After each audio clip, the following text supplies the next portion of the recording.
Hi hello Roman, कैसे हैं आप सब लोग। आई होप आप अच्छे होंगे।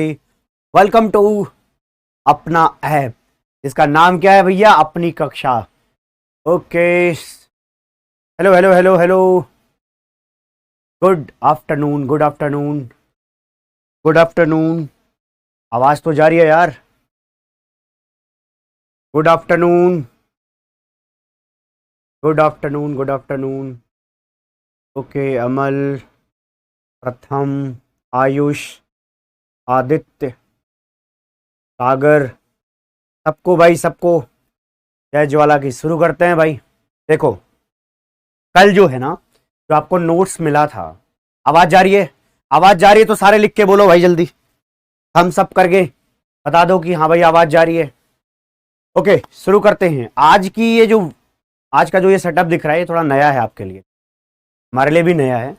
वो वाला स्टूडियो से बगल वाले स्टूडियो में मैं शिफ्ट हो गया हूँ। एकदम मैं बढ़िया भाई, बढ़िया, एकदम बढ़िया।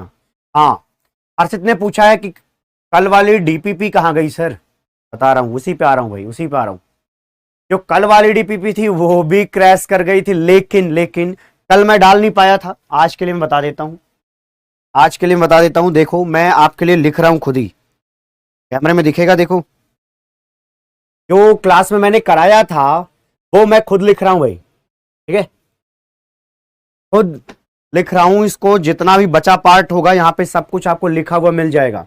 जिस तरीके से मैंने क्लास में कराया था उसी तरीके से आपको लिखा हुआ मिलेगा, ठीक है। ये देख लो, रैप तो दिख रहा होगा ना, मस्त दिखता है भाई। ओके, चलिए जी शुरू करते हैं। क्लास को पहले क्यों बुलाया भैया? आज मेरे को एटॉमिक स्ट्रक्चर खत्म करना है। 2 घंटे से ज्यादा टाइम लगेगा तो देखेंगे, नहीं तो 2 घंटे के अंदर तो सब कुछ निपटा देंगे। ओके, नहीं नहीं, क्लास तो अभी शुरू हो रही है। चलिए जी शुरू करते हैं। हम आज बातचीत थोड़ी सी कम करेंगे भाई, आज बातचीत थोड़ी कम करेंगे। ये क्लास खत्म करते हैं क्योंकि नंबर ऑफ क्लासेस जो अलॉटेड थी वो 5 ही थी यार एटॉमिक स्ट्रक्चर के लिए, ठीक है। लेकिन क्योंकि हमें समझाना था भाई, इसलिए हमने टाइम दे दिया है। कोई बात नहीं, संडे वगैरह क्लास भी लगा लूंगा, काम हो जाएगा आपका। ओके, आप बहुत मेहनत कर रहे हो यार। मेहनत करने के लिए इधर खड़े हैं, है ना। हम मेहनत अपना कर लेंगे, बस आप अपने हिस्से की मेहनत कर लो, कि मैं अपना मेहनत कर लूंगा, ठीक है। ओके, कोई दिक्कत नहीं है। सुबह आकर के लेट नाइट तक जाना होता है, कोई दिक्कत की बात नहीं है, वो सब हम कर ले जाएंगे। बस आप एनर्जी दिखाते रहो बराबर। ओके जी शुरू करते हैं। और एक ने लिखा है कि सर रिकॉर्डेड वीडियो अपलोड कर देना। रिकॉर्डेड वीडियो क्यों यार, लाइव में हम इंटरेक्ट हो लेंगे। ओके, चलो बात कर रहे हैं भैया हम किस पे? एडवांस्ड एटॉमिक स्ट्रक्चर पे, जहां पे हम क्या पढ़ने वाले भाई, ये निपटाते हैं जल्दी, आगे बढ़ लेते हैं। हाँ, ऑर्बिटल के बारे में एक्चुअली चैट आज नहीं दिखेगा आपको, सिर्फ आपको अपनी चैट दिखेगी। बाकी सबकी चैट मुझे दिख रही है, ठीक है। बाकी सबकी चैट मुझे दिख रही है, डोंट वरी, ठीक। और हाँ, जय ज्वाला भाई, जय ज्वाला। हाँ, आग लगा देंगे भाई। ओके, अब आग लगा देंगे इन पॉजिटिव सेंस। ओके भाई, आगे बढ़ते हैं। अब टाइम बर्बाद नहीं करेंगे चैट पे। देखो भाई, ऑर्बिटल के बारे में मुझे एक लाइन पढ़ानी थी। कल जो डीपीपी हमने आपको दिया था ना, उसमें एक लाइन थी और एक बच्चे ने मुझे भेजा हुआ था कि सर मुझे ये समझ नहीं आया। बाकी सारी चीजें मैं समझ गया, तो मैंने सोचा कि भाई हम समझा देते इस चीज को। देखिए क्या लिखा है कि wave function of one electron are called atomic orbitals.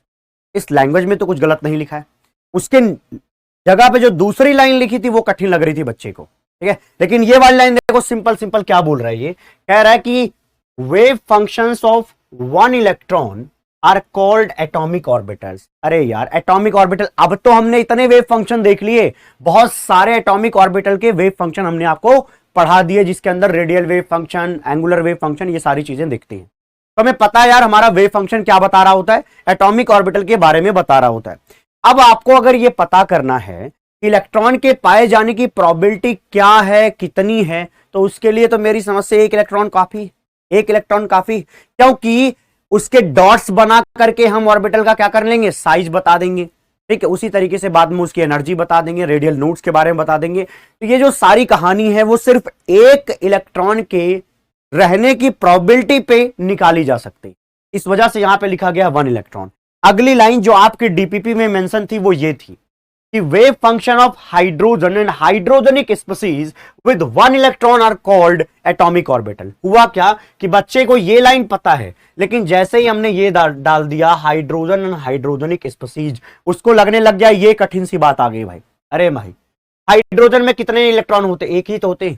अब अगर हमें हाइड्रोजनिक स्पीसीज लेना, मतलब हाइड्रोजन लाइक स्पीसीज लेना है मेरे भाई, तो यहां पे भी हमें कितने इलेक्ट्रॉन रखने पड़ेंगे? 1 रखने पड़ेंगे। जैसे हमने क्या लिया हुआ हीलियम प्लस, तो यहां पर भी एक ही इलेक्ट्रॉन होगा। तो यहां पे ऑर्बिटल का कॉन्सेप्ट कुछ इस तरीके से बताया जाता है।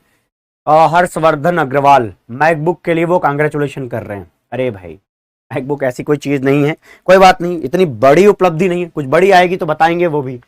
ओके, छोटी मोटी है कोई बात नहीं, खुशियां मना लेनी चाहिए। अब आ जाते हैं graph between RNL and R. देखो भाई आज हम सिर्फ ग्राफ पढ़ेंगे, आज हमारा ग्राफ डे है भाई, आज ग्राफ बनाने का डे है। अब यहां पे मैं ये लिखूंगा कि आपको नोट नहीं करना है, तो आप कहोगे कि सर बाद में आप देते नहीं हो। अगर कुछ भी दिक्कत होती है तो ये मैं खुद लिख करके बना करके तुम्हें भेजूंगा, ठीक है? ये मेरी गारंटी, मेरे भरोसे छोड़ दो। पिछला वाला भी भेजूंगा, अगर कोई दिक्कत हुई तो आज भी भेजूंगा, शायद आज में कोई प्रॉब्लम नहीं आएगी। ओके ठीक है, तो नोट नहीं करना है भाई, आपको नोट नहीं करना है। जो पार्ट पढ़ा रहा हूं उसमें नोट करना ही नहीं है, ग्राफ को देखना है, समझना और फील करना है। और एक बार आप फील कर गए, इसके बाद आप उसी लेक्चर नोट से आप अच्छा खासा नोट्स बना लेना, क्योंकि समझना इंपॉर्टेंट है फिलहाल के लिए। ब्राइटनेस थोड़ा ज्यादा है, अच्छा जी, वो कम कराते हैं, के लिए तो बुलाना पड़ेगा।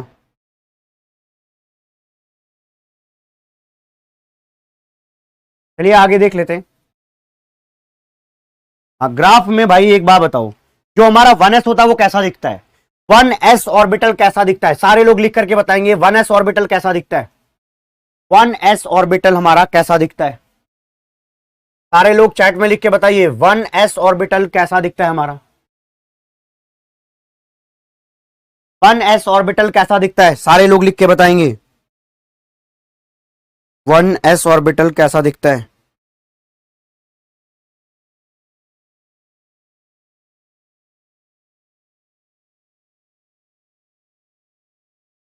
बोलो भाई 1s ऑर्बिटल कैसा दिखता है? सारे लोग स्फेरिकल दिखता है। अब हम उसके ग्राफ पे चर्चा करेंगे, देखना भाई उसकी शकल सूरत देखो, यहां पे उसकी शकल देखो, यहां पे समझ में आ रहा है? ये जेड एक्सिस है, ये हमारा एक्स वाई प्लेन है, एक्स वाई प्लेन है, और इसके ऊपर यहां पे जेड एक्सिस दिख रहा है, ठीक? और यहां बीच में क्या दिख रहा है हमें? स्फेरिकल सरफेस, सॉरी स्फेयर दिख रहा है। अच्छा जी, ये जो बीच का पॉइंट है वो न्यूक्लियस है, और किनारे किनारे उसके इलेक्ट्रॉन डेंसिटी मौजूद है। ब्राइटनेस थोड़ी कम कर दो, बच्चे कह रहे हैं ब्राइटनेस बहुत ज्यादा है। तो ये सारी चीजें शायद चमक रही होंगी ग्राफ बिटवीन समथिंग पे, एक देख लो। ओके हाँ, तो ये उसकी शकल हुई। अब एक बात बताओ, ध्यान से देखना भाई, यहां पे इस न्यूक्लियस में, यहां पे न्यूक्लियस में जो सबसे बगल वाली जगह, ये जो सबसे बगल वाली जगह है, बताओ यहां पर इलेक्ट्रॉन डेंसिटी ज्यादा है या कम है? बताओ यहां पर इलेक्ट्रॉन डेंसिटी ज्यादा है या कम है? बताओ। तो आपको लगेगा मेरे भाई यहां पे इलेक्ट्रॉन डेंसिटी बहुत ही ज्यादा है। आउट ऑफ फोकस पे।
अरे मैं बोल ही नहीं रहा था, मैं तुम्हारे काम की बात नहीं बोल रहा था, इस वजह से नो वॉइस लिख रहे हो तुम इधर। ये अभी रुक जाओ, अभी ला रहा हूं मैं इसको, अभी मैं थोड़ा ठीक करा रहा हूं कैमरा। ओके, फिलहाल एक ग्राफ पे फोकस रहें। ओके ओके,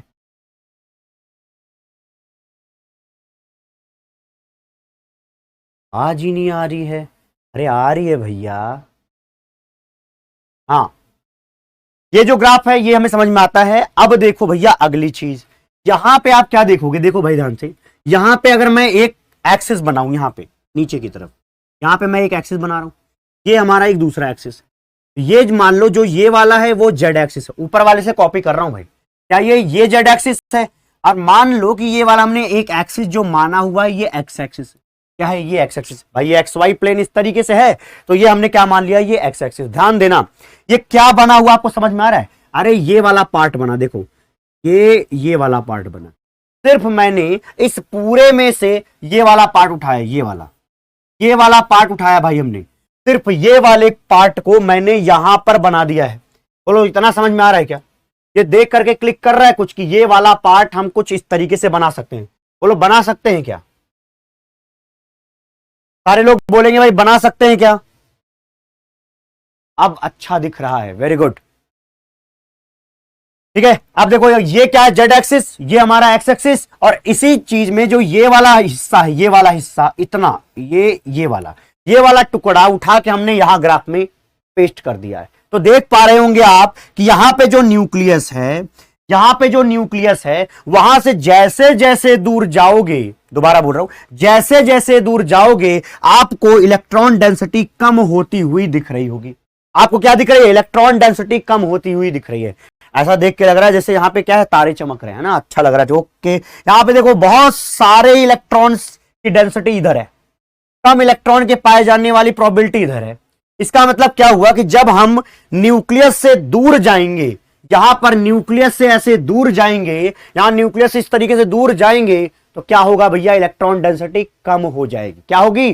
कम हो जाएगी। बस मुझे यही बात समझानी है। तो याद रखना कि भैया जब एस ऑर्बिटल पे चर्चा हो ना, जब एस ऑर्बिटल पे चर्चा हो तो क्या बोलोगे, न्यूक्लियस के आसपास भैया इलेक्ट्रॉन की डेंसिटी मैक्सिमम है। क्या? इलेक्ट्रॉन डेंसिटी क्या है? मैक्सिमम। तो एस के केस में आप क्या बोलोगे कि न्यूक्लियस के आसपास इलेक्ट्रॉन की डेंसिटी क्या होगी? बहुत ही ज्यादा होगी। ठीक है, यहां पे दिख रहा है। और जैसे जैसे आप डिस्टेंस आर बढ़ते जाएंगे, जैसे ये डिस्टेंस आर बढ़ता जाएगा, इलेक्ट्रॉन की डेंसिटी बहुत तेजी से घटने लग जाएगी। क्या होगी? बहुत तेजी से घटने लग जाएगी। अच्छा, अब देखो इसका अगला ग्राफ, क्या बताना चाह रहा हूं मैं, यहां से समझ में आएगा। देखो एक बात बताऊं, यहां पे मैंने बोला था बहुत ज्यादा है, थोड़ा सा और आगे बढ़ेंगे तो और कम होगा, थोड़ा और आगे बढ़ेंगे तो और कम होगा। क्या होता है कि ये एक्सपोनेंशियल डिके देखने को मिलता है। जैसे जैसे आप न्यूक्लियस से दूर जाते जाएंगे, इलेक्ट्रॉन के डेंसिटी में क्या दिखेगा भैया? एक्सपोनेंशियल डिके देखने को मिलेगा। तो ये ग्राफ कैसे बनाया जाएगा? देखो, ये मान लीजिए हमने यहां पे बनाया, ठीक, तो ये मान लीजिए हमने वेव फंक्शन साई लिया। ये साई किसका भैया? 1s का है। किसका ले रहा हूं मैं? 1s का साई ले रहा हूं। ठीक, 1s में जो साई लिया है वहां पे मैं क्या बोल रहा हूं? एक्सपोनेंशियल डिके देखने को मिलता है। सर ये एक्सपोनेंशियल डिके आपने कैसे बता दिया? सर आपने ये एक्सपोनेंशियल डिके कैसे बता दिया? ये भैया मैं इस फोटो को देख के बता रहा हूं। मैं ये कह रहा हूं कि इस न्यूक्लियस के आसपास जब हमारी रेडियस आर यहां पे क्या होती है? 0 होती है, उस समय इलेक्ट्रॉन की डेंसिटी मैक्सिमम होती है। जब ये आर 0 है तब हमारा जो इलेक्ट्रॉन डेंसिटी है भैया वो मैक्सिमम है। यहां पे आर क्या है भैया? 0। यहां पे इलेक्ट्रॉन के पाए जाने वाली प्रोबेबिलिटी 0, और हमारा वेव फंक्शन भी सेम बिहेवियर में है। तो क्या बोलोगे कि यहां पे क्या होगा? यहां पे वेव फंक्शन की मैक्सिमम वैल्यू हमें दिखेगी। अच्छा, इतनी बात समझ आ रही है? ठीक है, ओके। कह रहा है कि बोर्ड कट रहा है, नहीं तो यार पूरी चीजें दिख रही हैं, जितना हमें दिखाना है वो सारी चीजें दिख रही है। इसका एक रिफ्लेक्शन हमारे सामने भी खुला हुआ है। ठीक है, ओके। तो ये बात हमें समझ में आई कि यार यहाँ पे एक्सपोनेंशियल डिके देखने को मिलेगा। अब देखो यहां से हम यहां पे आते हैं, यहां पे भी हमने वही चीज बताई कि ये वाला जो जेड एक्सिस है, अब मैं ग्राफ की बात कर रहा हूं, अब ये वाली ग्राफ की बात होगी कि यार यहाँ पे क्या है? वेव फंक्शन है और यहाँ पे रेडियस आर है, तो इस तरीके से ये एक्सपोनेंशियल डिके होगा। इसका मतलब हुआ कि कहीं ना कहीं हमें कहां पे रेडियल वाले फंक्शन में, रेडियल वाला जो वेव फंक्शन था वहां पर e की पावर माइनस एक्स जैसा टर्म जरूर मिलेगा, e की पावर माइनस एक्स जैसा टर्म जरूर मिलेगा। एक्सपोनेंशियल वाली बात समझा रहा हूं, e की पावर माइनस एक्स वाला टर्म मिलेगा। अब आप याद करो जो रेडियल हमने पढ़ा था, क्या वहां पे एक्सपोनेंशियल टर्म था? हाँ सर था। और अगर एक्सपोनेंशियल टर्म है तो निश्चित रूप से आप इस तरीके से एक्सप्लेन कर सकते हो। अच्छा अब एक बात बताओ, आपसे एक सवाल पूछता हूं, यहां पर एक्सपोनेंशियल टर्म क्या आप लिख सकते हो? मैंने आपको क्या बताया हुआ कि ये 1s ऑर्बिटल है, मैंने आपको ये बता दिया है कि 1s ऑर्बिटल है, तो यहां से हमें पता चल जाएगा कि n क्या होगा, n की वैल्यू क्या होगी भैया 1 होगी, ठीक।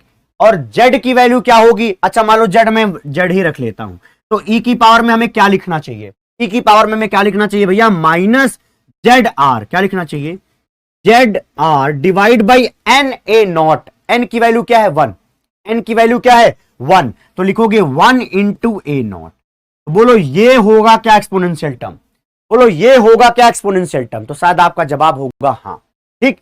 अब ये हमारा एक्सपोनेंशियल टर्म पता कैसे चला? हमने आपको पहले ही बता दिया है, हमने पहले ही आपको बता दिया कि ये 1s ऑर्बिटल है, तो वहां से हम एक्सपोनेंशियल चीज बता सकते हैं। तो यहां से हमें थोड़ा सा अंदाजा क्या लगा 1s के बारे में कि यार यहां पे एक्सपोनेंशियल डिके देखने को मिलता है। और इसी चीज को आप यहां ग्राफ में समझो, ग्राफ में समझो भाई।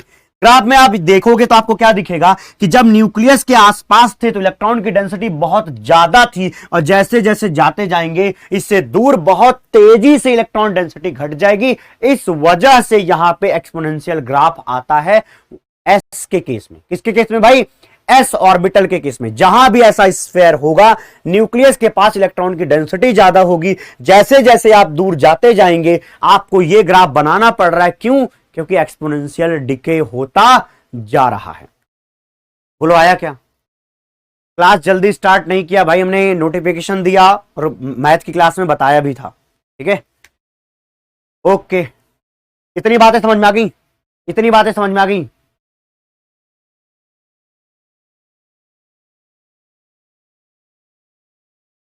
पूरा चलो एक बार दोबारा दोहरा देता हूं भाई।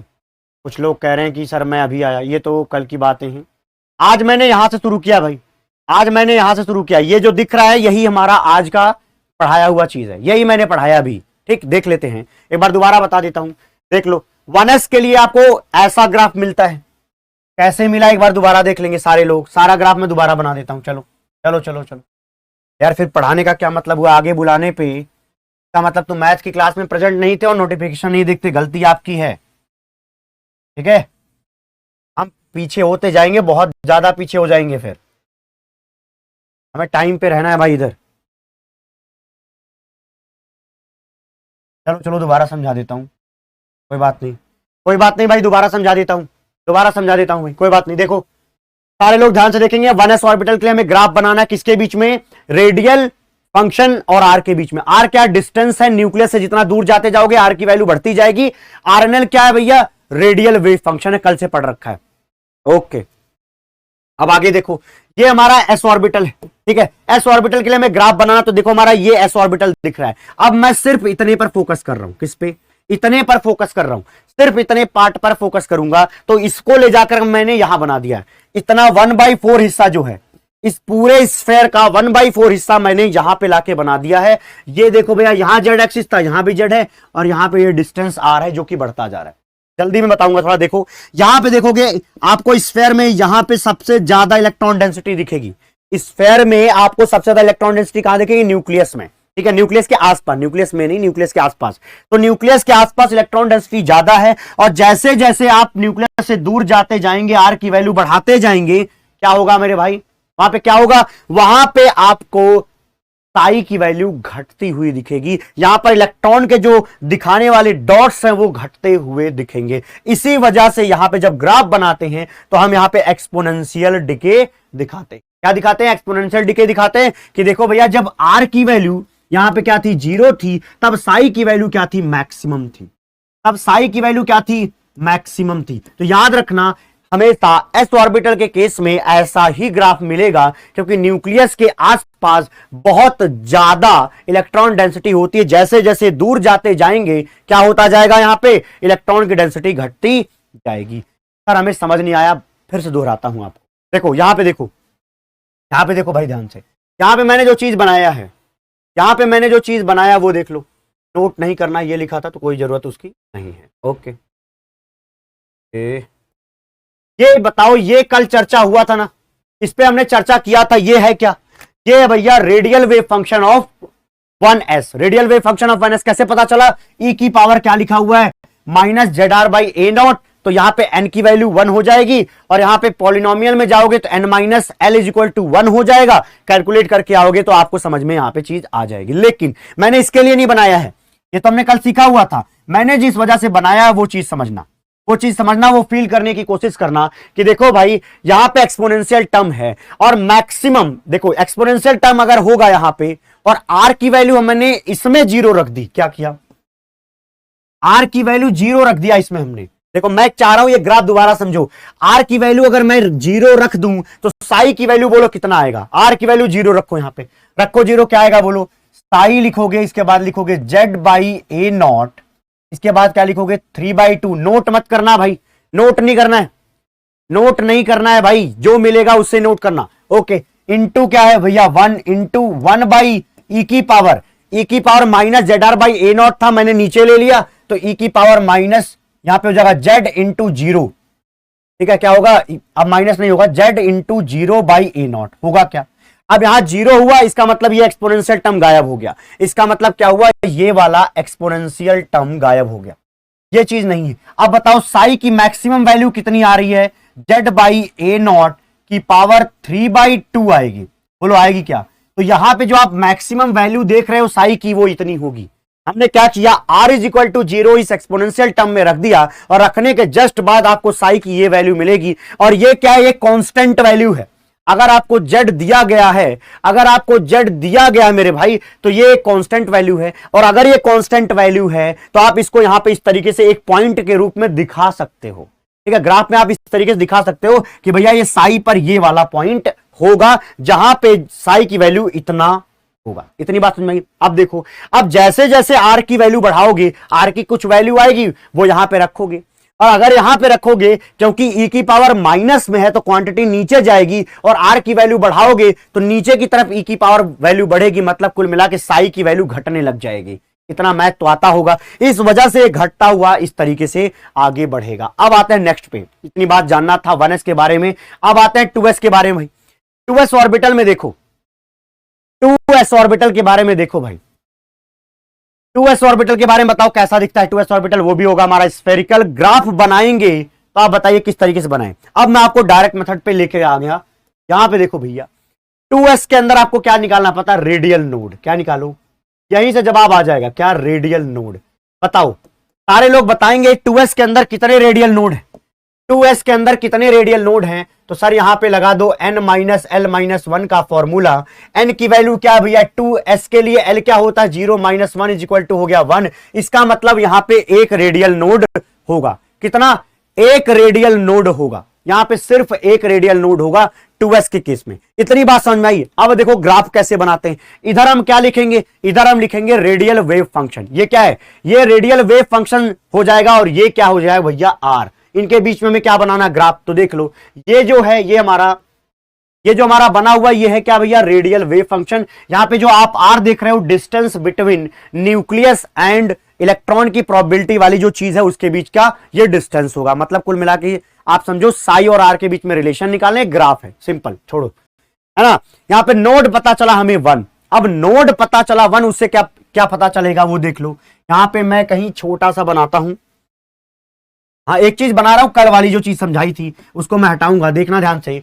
एक बात बताओ, जो वेव वाली चीज पढ़ी थी वहां पे मैंने नोड बताया था आपको, वेव के अंदर नोड बताया था, वेव के अंदर नोड ऐसे दिखेगा। तो एक बात बताओ, अगर मैं इसको यहां खींचूं तो ऊपर वाले को मैं प्लस मान लूंगा, नीचे वाले को माइनस मान लूंगा, ऊपर वाले को प्लस नीचे वाले को माइनस, ये समझेंगे, ये नोट नहीं करना आपको, ये प्लस और ये माइनस। तो प्लस है तो इस वाले एम्पलीट्यूड को प्लस बता रहे, नीचे वाले को मैं माइनस बोल दे रहा हूं, और प्लस से जब माइनस के बीच में जाएंगे तो ये वाला पॉइंट क्या बोला जाएगा, नोड बोला जाएगा। क्या बोला जाएगा, बोलो भैया, नोड बोला जाएगा। ये कल वाली चीज बता रहा हूं मैं दूसरे तरीके से। क्या बोलना चाह रहा हूं मैं कि ये जो वेव होती है, एक तरफ प्लस लिखेंगे एक तरफ माइनस, तो आप क्या बोलोगे, जब साइन प्लस से माइनस की तरफ जाती है, मतलब चेंज होता है जब साइन कहां पे, वेव के अंदर या वेव फंक्शन के अंदर, तो वहां पे बीच में नोड मिलता है। क्या मिलता है? नोड मिलता है। ये हमने पढ़ाया कौन सी चीज? जो आपको पहले पढ़ा रखा है। इसको हटाते हैं, इसको हटाते, इसकी जरूरत नहीं। बस एक कॉन्सेप्ट आपके दिमाग में होना चाहिए कि प्लस से माइनस की तरफ जाते हैं तो बीच में नोड मिलता है। ये वाली चीज आप फिजिक्स में बहुत अच्छे तरीके से पढ़ते हो। अब बताओ, हमें बोला गया एक नोड है। क्या है? एक नोड है। अगर एक नोड है मेरे भाई, तो इसका मतलब हमें क्या करना होगा? यहां से नीचे जाना पड़ेगा। कैसा होगा भाई? यहां पे देखो, यहां पे मान लो मैंने 2s के लिए पहले क्या किया, एक पॉइंट इस तरीके से बनाया। इसके बाद मुझे कहां आना पड़ेगा? इस तरीके से एक्सपोनेंशियल डिके होना पड़ेगा, क्योंकि बताया मैंने कि s ऑर्बिटल के लिए आपको एक्सपोनेंशियल डिके करना पड़ता है। अब ये रेडियल नोड था। अब देखो, यहां तक तो आ गए, यहां के बाद हमें नोड दिखाना है। अगर नोड दिखाना है तो मुझे इस लाइन के नीचे जाना पड़ेगा। इस लाइन के कहां जाना पड़ेगा? नीचे जाना पड़ेगा। तो इस तरीके से, थोड़ा सा गंदा बन गया, इसको सफाई में लाते हैं। क्या होगा देखो भाई, ओके। अब ये चीज क्या करोगे? यहां से इसको इस तरीके से नीचे यहां ला दोगे। देखो, अब हमने क्या बताया कि देखो यहां पे एक नोड है, ये आपका ग्राफ बन रहा है भाई, ये आपका ग्राफ बन रहा है। और ये ग्राफ कुछ इस तरीके का दिखाई देगा, किसका? 2s का। सर आपने ये कैसे बना दिया, हमें पता नहीं चला। दोबारा सुन लो, दोबारा सुन लो भाई। अगर आपको रेडियल नोड मिल रहा है, रेडियल नोड मिल रहा है और हमने रेडियल फंक्शन इधर लिख रखा है, तो निश्चित रूप से आपको ग्राफ ऐसे बनाना चाहिए। किसी केस में? एस के केस में, क्योंकि एस के केस में न्यूक्लियस पर जब आर की वैल्यू 0 होगी, तो उस एस के केस में हमारा ये जो साई एन एल या आर एन एल की वैल्यू क्या होती है? मैक्सिमम होती है। क्या होती है? मैक्सिमम होती है। इतना बात समझ में आया? इतनी बात समझ में आई? अब देखो क्या होगा, यहां पे साइन बनाऊं। अगर ये ऊपर की तरफ है, इस आर वाली लाइन के ऊपर की तरफ है, तो इसको मैं प्लस बोल रहा हूं। आर वाली लाइन के नीचे की तरफ है, तो इसको मैं माइनस बोल रहा हूं। तो क्या यहां से प्लस से माइनस की तरफ आप जा रहे हो? हाँ, जा रहे हो। इस वजह से यहां पे बोला जाएगा कि भैया यहां पे नोड प्रेजेंट है। क्या प्रेजेंट है? यहां पे नोड प्रेजेंट है। तो ये मैंने इस तरीके से बना के आपको समझाया। अब इसको थोड़ा सफाई से देते हैं भाई, आप ये चीज आपको थोड़ा सफाई से देते हैं। आप कहोगे सर फिर मिटा दिया। अरे यार, ये तो देखो, ये तो देखो जो आया आपके सामने, ये देखो भाई, ये सामने आपके प्रस्तुत है। अब आपको ये ज्यादा साफ सुथरा दिख रहा होगा, ठीक? तो ये हमने क्या बनाया? ये हमारा पूरा मैक्सिमम वैल्यू है।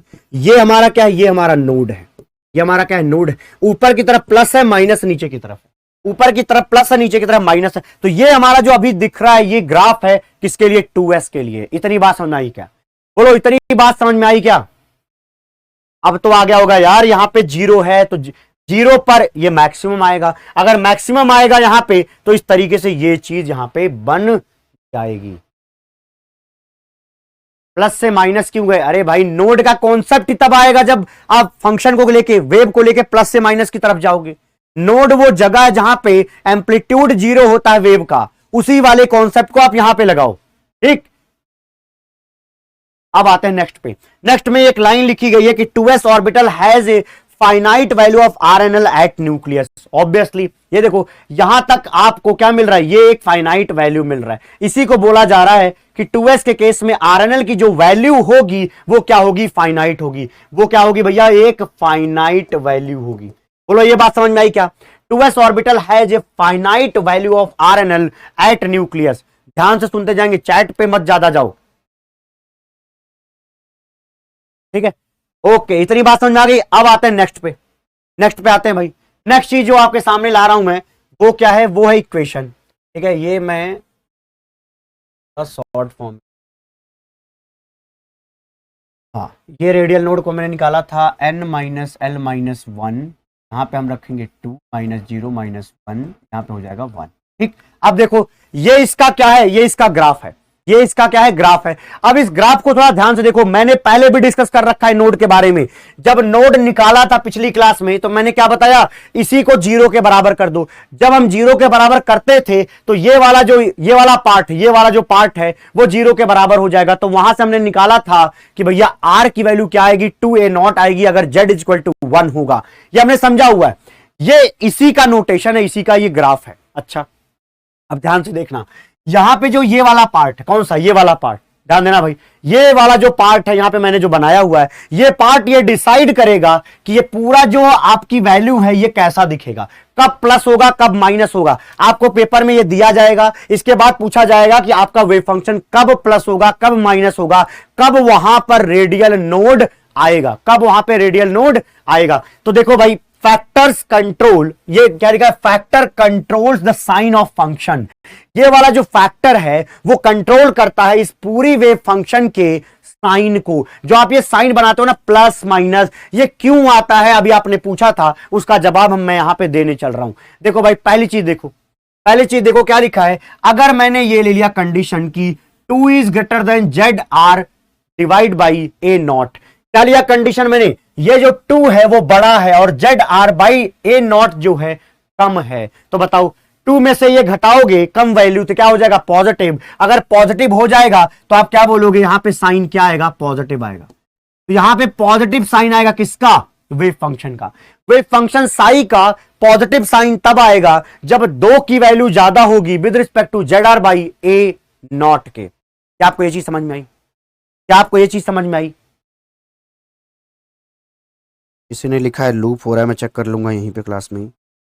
क्या आपको ये चीज समझ में आई, अगर समझ में आई तो यहां पे कंडीशन बताएं, चैट में ये लिख के बताएं कि यहां पे आपका जो ये है साई है मतलब R20 है, इसका साइन क्या आएगा, इसका साइन क्या आएगा। सारे लोग लिख के चैट में बताएंगे, सारे लोग चैट में लिख के बताएंगे भाई।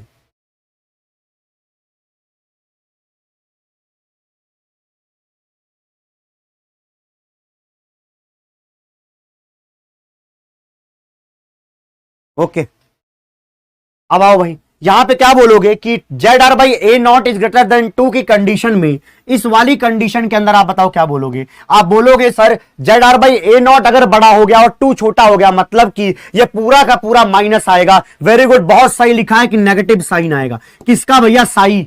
कौन सा साई, अरे यार इस 2s का, या इसी को क्या लिखोगे, R20 लिखोगे, एक ही बात है। ठीक, तो यहां से आपको अंदाजा लगेगा कि कब पॉजिटिव होगा और कब नेगेटिव होगा। इसको ध्यान से पढ़ लो क्योंकि यहीं पे मैं सब कुछ समझाने वाला हूं, कब प्लस कब माइनस। इसके बाद अपन थोड़ा फास्ट चलेंगे। अगली चीज जो थर्ड कंडीशन आई, वहां पे मैं कह रहा हूं कि अगर मैं यहां पे ये बोल दूं कि भैया जो Z R by A naught है, क्या जो Z R by A naught है वो 2 के बराबर हो जाए, अगर Z R by A naught 2 के बराबर हो जाए तो बताओ क्या होगा। अरे यही होगा यार, नोड मिल जाएगा। क्या मिलेगा, नोड मिल जाएगा। रखो 2 बराबर Z R by A naught, मतलब ये क्वांटिटी हो गई 0। अगर ये हो गई 0 इसका मतलब वेव फंक्शन हो गया 0। यहां पे वेव फंक्शन कहां पे 0 है, नोड पर 0 है। इसी वजह से बोला जा रहा है भैया देखो, अगर 2 से कम हुआ, 2 से ये वैल्यू कम हुई तो पॉजिटिव मतलब ऊपर, 2 के बराबर हुई तो नोड, 2 से ज्यादा हो गई Z R by A naught तो हो जाएगी भैया नेगेटिव। तो यहां पे नोड की कंडीशन हमें समझ में आई कि देखो सर जब Z R by A naught होगा 2 के बराबर तो वहां पे नोड मिलेगा। क्या मिलेगा, नोड मिलेगा। तो शायद आपको ये सारी चीज यहां पे क्रिस्टल क्लियर हो रही होगी। तो यहां पे हमें क्या मिलेगा भैया, नोड मिलेगा। क्या मिलेगा, नोड मिलेगा। ना पॉजिटिव ना नेगेटिव मिला, क्या भैया, नोड मिला। ओके, आई होप आपको इतनी चीज समझ में आई हो। और आपको बता दूं इससे कठिन कुछ नहीं होने वाला, इससे कठिन कुछ नहीं होने वाला, यही है। अगर ये आसान लग रहा है आपको तो आसानी से आप सारी चीजें समझ जाओगे। एक ने पूछा सर ए नॉट क्या है, आपको बताया गया है भैया ए नॉट जो है बोर रेडियस है। क्या है, ए नॉट जो है बोर रेडियस है। ओके, अब आप आगे चलेंगे। बुद्धि लगाना सीख गए, अरे बोलो भाई बुद्धि लगाना सीख गए। तो आते हैं भैया 2p ऑर्बिटल पे। 2 ऑर्बिटल पे देखो, 2p ऑर्बिटल में आप देखोगे तो आपको क्या दिखेगा भैया, यहां पे है RNL।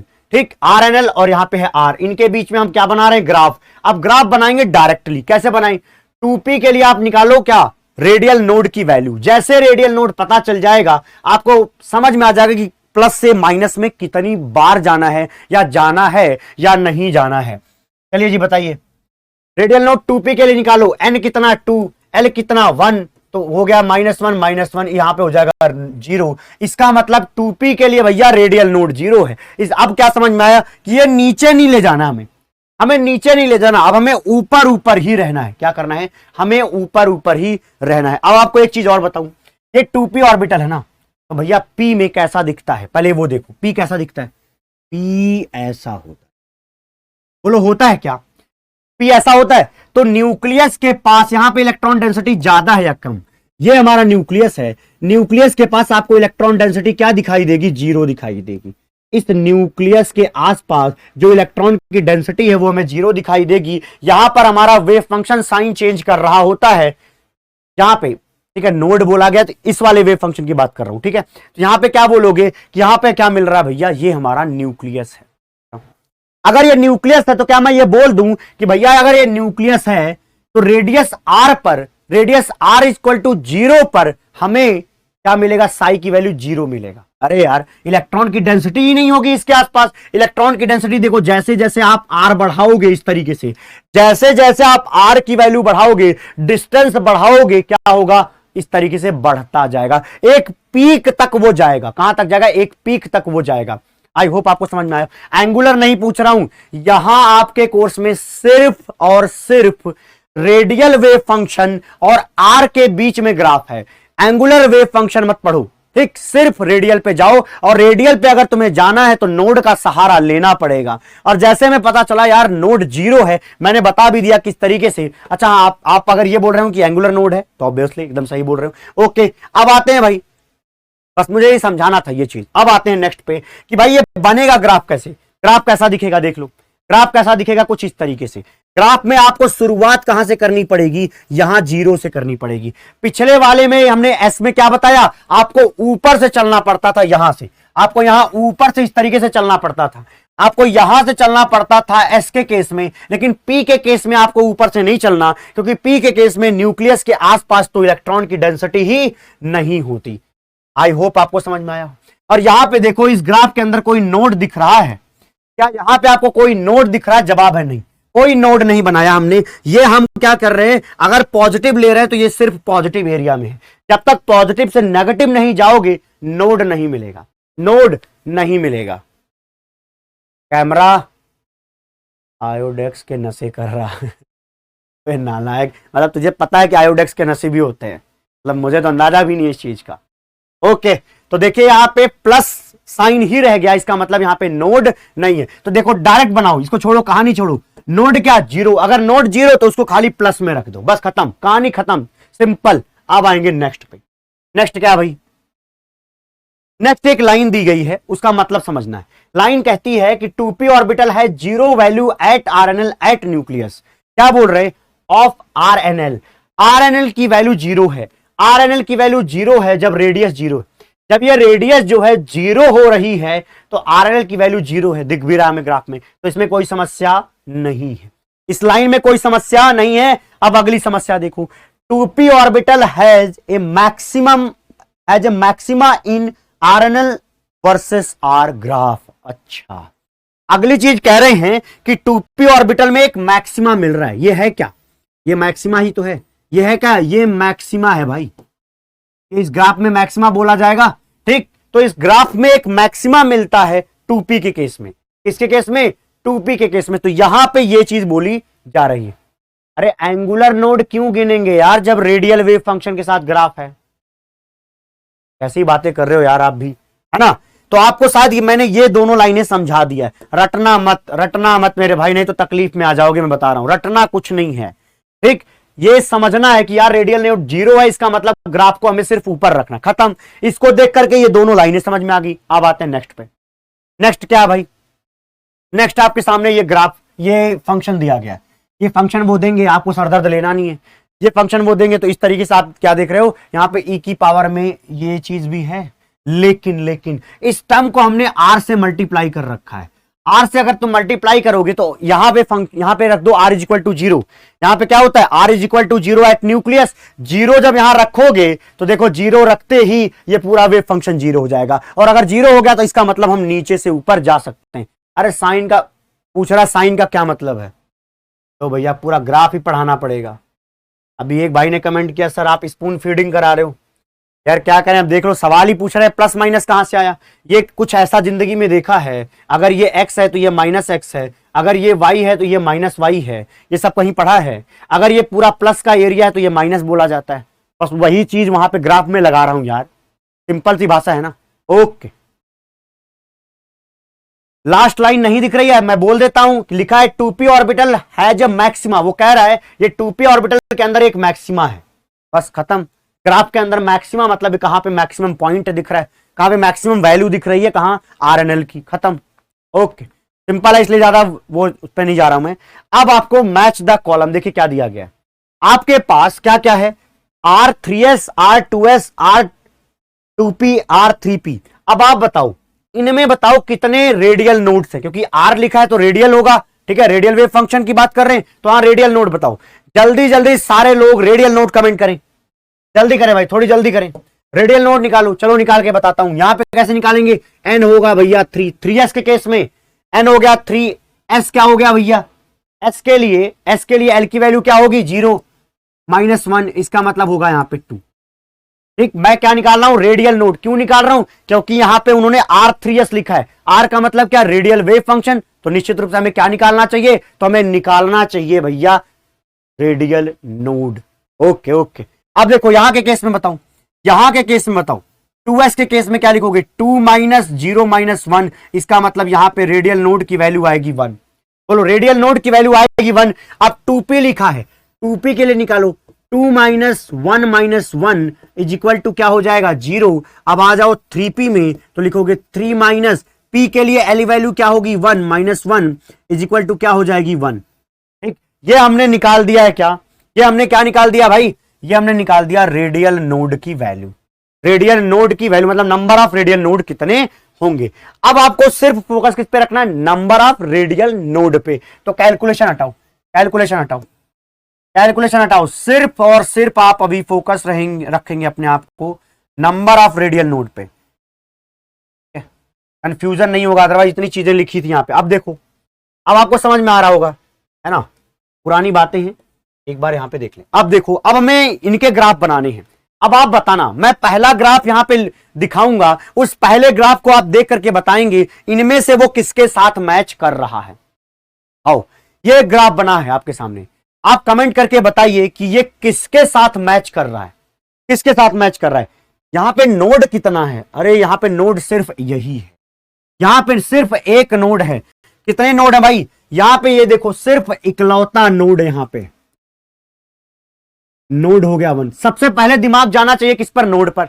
तो ये हो गया नोड इज इक्वल टू 1। 1 कहां है, 1 भैया 2 लोगों के पास है। अब इन दोनों में किसका रेडियल वेव फंक्शन होगा, कैसे पता चलेगा, पता करो कि वो ऑर्बिटल कैसा है। अगर हम बात करें 2s पे, तो s के अंदर क्या होता है, मैक्सिमम इलेक्ट्रॉन डेंसिटी होती है जब r की वैल्यू 0 होती है। तो यहां देखो मैक्सिमम इलेक्ट्रॉन डेंसिटी ग्राफ के अंदर बन रखा है, मैक्सिमम इलेक्ट्रॉन डेंसिटी ग्राफ के अंदर बन रखा है, क्योंकि s के लिए आपका ग्राफ कहां से शुरू होता है, ऊपर से शुरू होता है, फिर वो इस तरीके से एक्सपोनेंशियल डिके करना शुरू करता है। इसका मतलब हुआ कि ये देखो, ये वाला किसका है भैया, इनका है।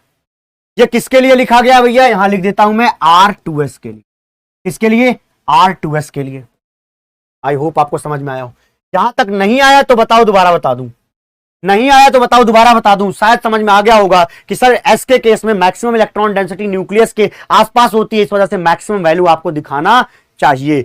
अब आइए नेक्स्ट ग्राफ पे, ये ग्राफ आपके सामने लिया है। अब इस ग्राफ के अंदर बताइए कितने नोड हैं। आप कहोगे सर यहां पे देखो एक नोड, यहां पे देखो ये क्या है, यहां पे भी एक ही नोड है, यहां पे भी नोड क्या है 1 है। और यहां पे ग्राफ की शुरुआत कहां से हो रही है, यहां से हो रही है। कहां से भैया, इस न्यूक्लियस पर, जहां पर r की वैल्यू क्या है 0 है। इसका मतलब क्या है r 0 और हमारा वेव फंक्शन भी 0। ये कहां पे होगा, p के अंदर होगा। तो यहां पे आपको ये दिखेगा, ये 3p। ये क्या है भैया, ये है R3p। ये क्या है, ये है R3p। चमक रहा है क्या, चमक रहा है क्या, बत्ती जल रही है ना भाई आपके दिमाग की, ये बात समझ में आया। ओके, नेक्स्ट आप खुद कमेंट करेंगे। अब मैंने आपको समझा दिया कैसे आपको सोचना है। सोचो भैया, इसके लिए पहले दिमाग जाना चाहिए, ग्राफ शुरू कहां से हुआ सर, ग्राफ शुरू कहां से हुआ, शुरू हुआ है मेरे भाई यहां पे मतलब कि न्यूक्लियस में वेव फंक्शन की वैल्यू 0। अगर wave function 0, radial wave function 0 है न्यूक्लियस पे, इसका मतलब यार वो s तो नहीं हो सकता। और यहां पे s और p ही लिखे, इसका मतलब ये p का ग्राफ होगा, p का ग्राफ होगा। लेकिन कौन सा p होगा, कैसे पता चलेगा, रेडियल नोड को देख करके पता चलेगा। यहां पे कोई नोड है क्या, नहीं है। ये जो देख रहे हो ना, ये केवल टच कर रहा है, इसको नहीं टच कर रहा है। जब तक वो साइन को नीचे नहीं ले जाओगे इस तरीके से, तब तक नोड नहीं आएगा। तो आप ये मत बोल देना सर यहां पे नोड है, अरे नोड नहीं है भाई, यहां पे नोड 0 है। तो जान लो कि यहां के केस में नोड कितना, नोड 0, नोड 0 और P है, तो भैया ये हो गया R2P। क्या हो जाएगा, R2P। बोलो समझ में आया क्या, पूरा चमक गया होगा। अब आइए फोर्थ पे, अब आइए फोर्थ पे। फोर्थ पे एक ही चीज बचा होगा, क्या बचा है भाई, यहां पे 3s बचा है। मैं लिख देता हूं R3s, फिर समझा दूंगा। 3s देख लेते हैं भाई। 3s के केस में 2 रेडियल नोड थे। नोड देखो, एक नोड यहां पे है 3s में, एक नोड यहां पे, 2 नोड हैं। तभी तो आप प्लस में थे, माइनस में गए, ऊपर फिर से प्लस में आ गए। तो इस तरीके से ये जो चीज होगी वो R3s होगी। और s है भैया, s ऑर्बिटल। s ऑर्बिटल में आपका ग्राफ ऊपर से शुरू होता है, यहां से यहां पे, वहां पे हमें क्या दिखाना होता है, मैक्सिमम इलेक्ट्रॉन डेंसिटी दिखानी होती। तो इस तरीके से हमें पूरा ग्राफ समझ में आ चुका है। अब आपको कुछ भी दिया जाए ना, कुछ भी दिया जाए आपके पेपर में, आप सॉल्व करके आ जाओगे। कुछ नहीं देखना, क्या देखना, रेडियल नोड देखना। नोड देखने के बाद कितनी बार वो ऊपर नीचे जा रहा है वो चेक कर लो। जब प्लस से माइनस जाएगा एक नोड गिन देना। अगर उसकी शुरुआत कहां से हुई होगी, यहां से हुई होगी ऊपर से, तो बोलना वो S है। अदरवाइज वो हर जगह आपको P या D दिखाई देगा, P या D दिखाई देगा। क्लियर है। अब आते हैं नेक्स्ट पे, रेडियल प्रोबेबिलिटी डेंसिटी। अब आपको यार प्रोबेबिलिटी डेंसिटी बतानी।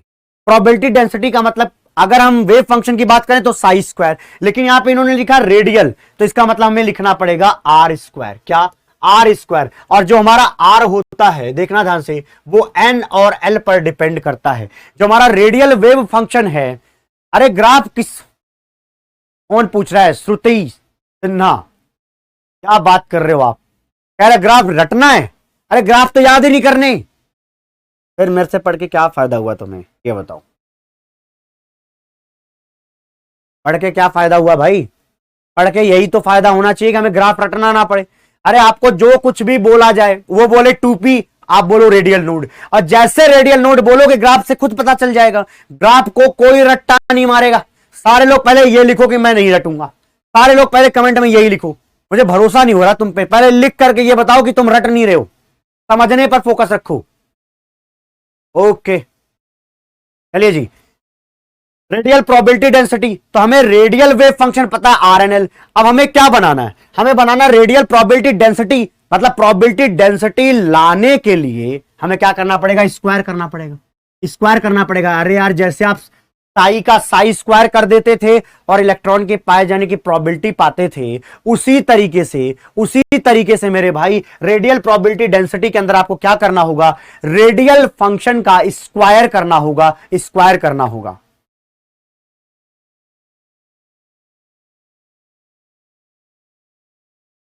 यार इतनी सिंपल सी चीज को अगर आप रटने की कोशिश कर रहे हो तो बहुत बड़ी गलती कर रहे हो। हम आगे पता नहीं कितनी बड़ी बड़ी चीजें आपको क्लास में याद करा देंगे। एक्चुअली मुझे एक चीज और बोलना है, अगर आप मेरी क्लास के बाद नोट्स बना ले जाओ खुद से, यहां पे मत लिखो, मैं थोड़ा स्पीड में पढ़ा सकता हूं फिर। और दूसरी चीज इसके साथ क्या होगी फायदा, मैं आपको क्लास में ही याद करा सकता हूं, इसकी गारंटी भी दे रहा हूं मैं। क्लास में ही मैं याद करा सकता हूं। अगर आप बंद बुद्धि में हैं, मतलब आपकी बुद्धि बंद है, अगर आप बंद बुद्धि के बालक हैं और मंद बुद्धि के बालक हैं, तब भी आपको क्लास में ही याद करा दूंगा। बस आप कान खुले रखो, इधर उधर मत कि ढूंढने निकल गए कि पढ़ कुछ और रहे हो, साथ में कुछ और देख रहे हो, घर की कवायतें भी सुन रहे हो, शिकायतें उसी में सुन रहे हो, तब नहीं हो पाएगा। 100% आपको क्या करना है, फोकस्ड रहना होगा यहीं पे, तब समझ में आएगा। मैं पूरी क्लास में ही, इसी क्लास में ही बड़ी बड़ी रिएक्शन जो देखते आए हो ना आज तक इनऑर्गेनिक केमिस्ट्री में, चुटकियों में याद होंगी इसी क्लास के अंदर, रटने की भी जरूरत नहीं पड़ेगी। बताऊं, जब कोड बहुत बड़ा हो जाता है तो टिकाना कठिन पड़ता है, उस समय आपको मल्टीपल रिवीजन्स मारने पड़ेंगे, तभी जाके टिकेगा। ठीक,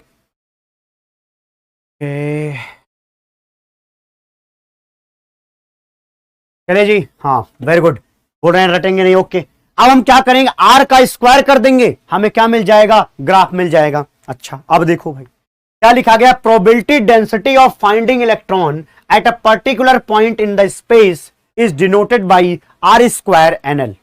यहां तक समझने में कोई दिक्कत नहीं है, ठीक है, यहां तक समझने में कोई दिक्कत नहीं। हमने बताया ही कि यार जब साई लिखते हो तो वेव फंक्शन साई स्क्वायर, तो उसकी पाए जाने की प्रोबेबिलिटी, उसी तरीके से आर लिखते हो तो radial wave function, R square लिखते हो तो नाम भैया रेडियल प्रोबेबिलिटी डेंसिटी। क्या?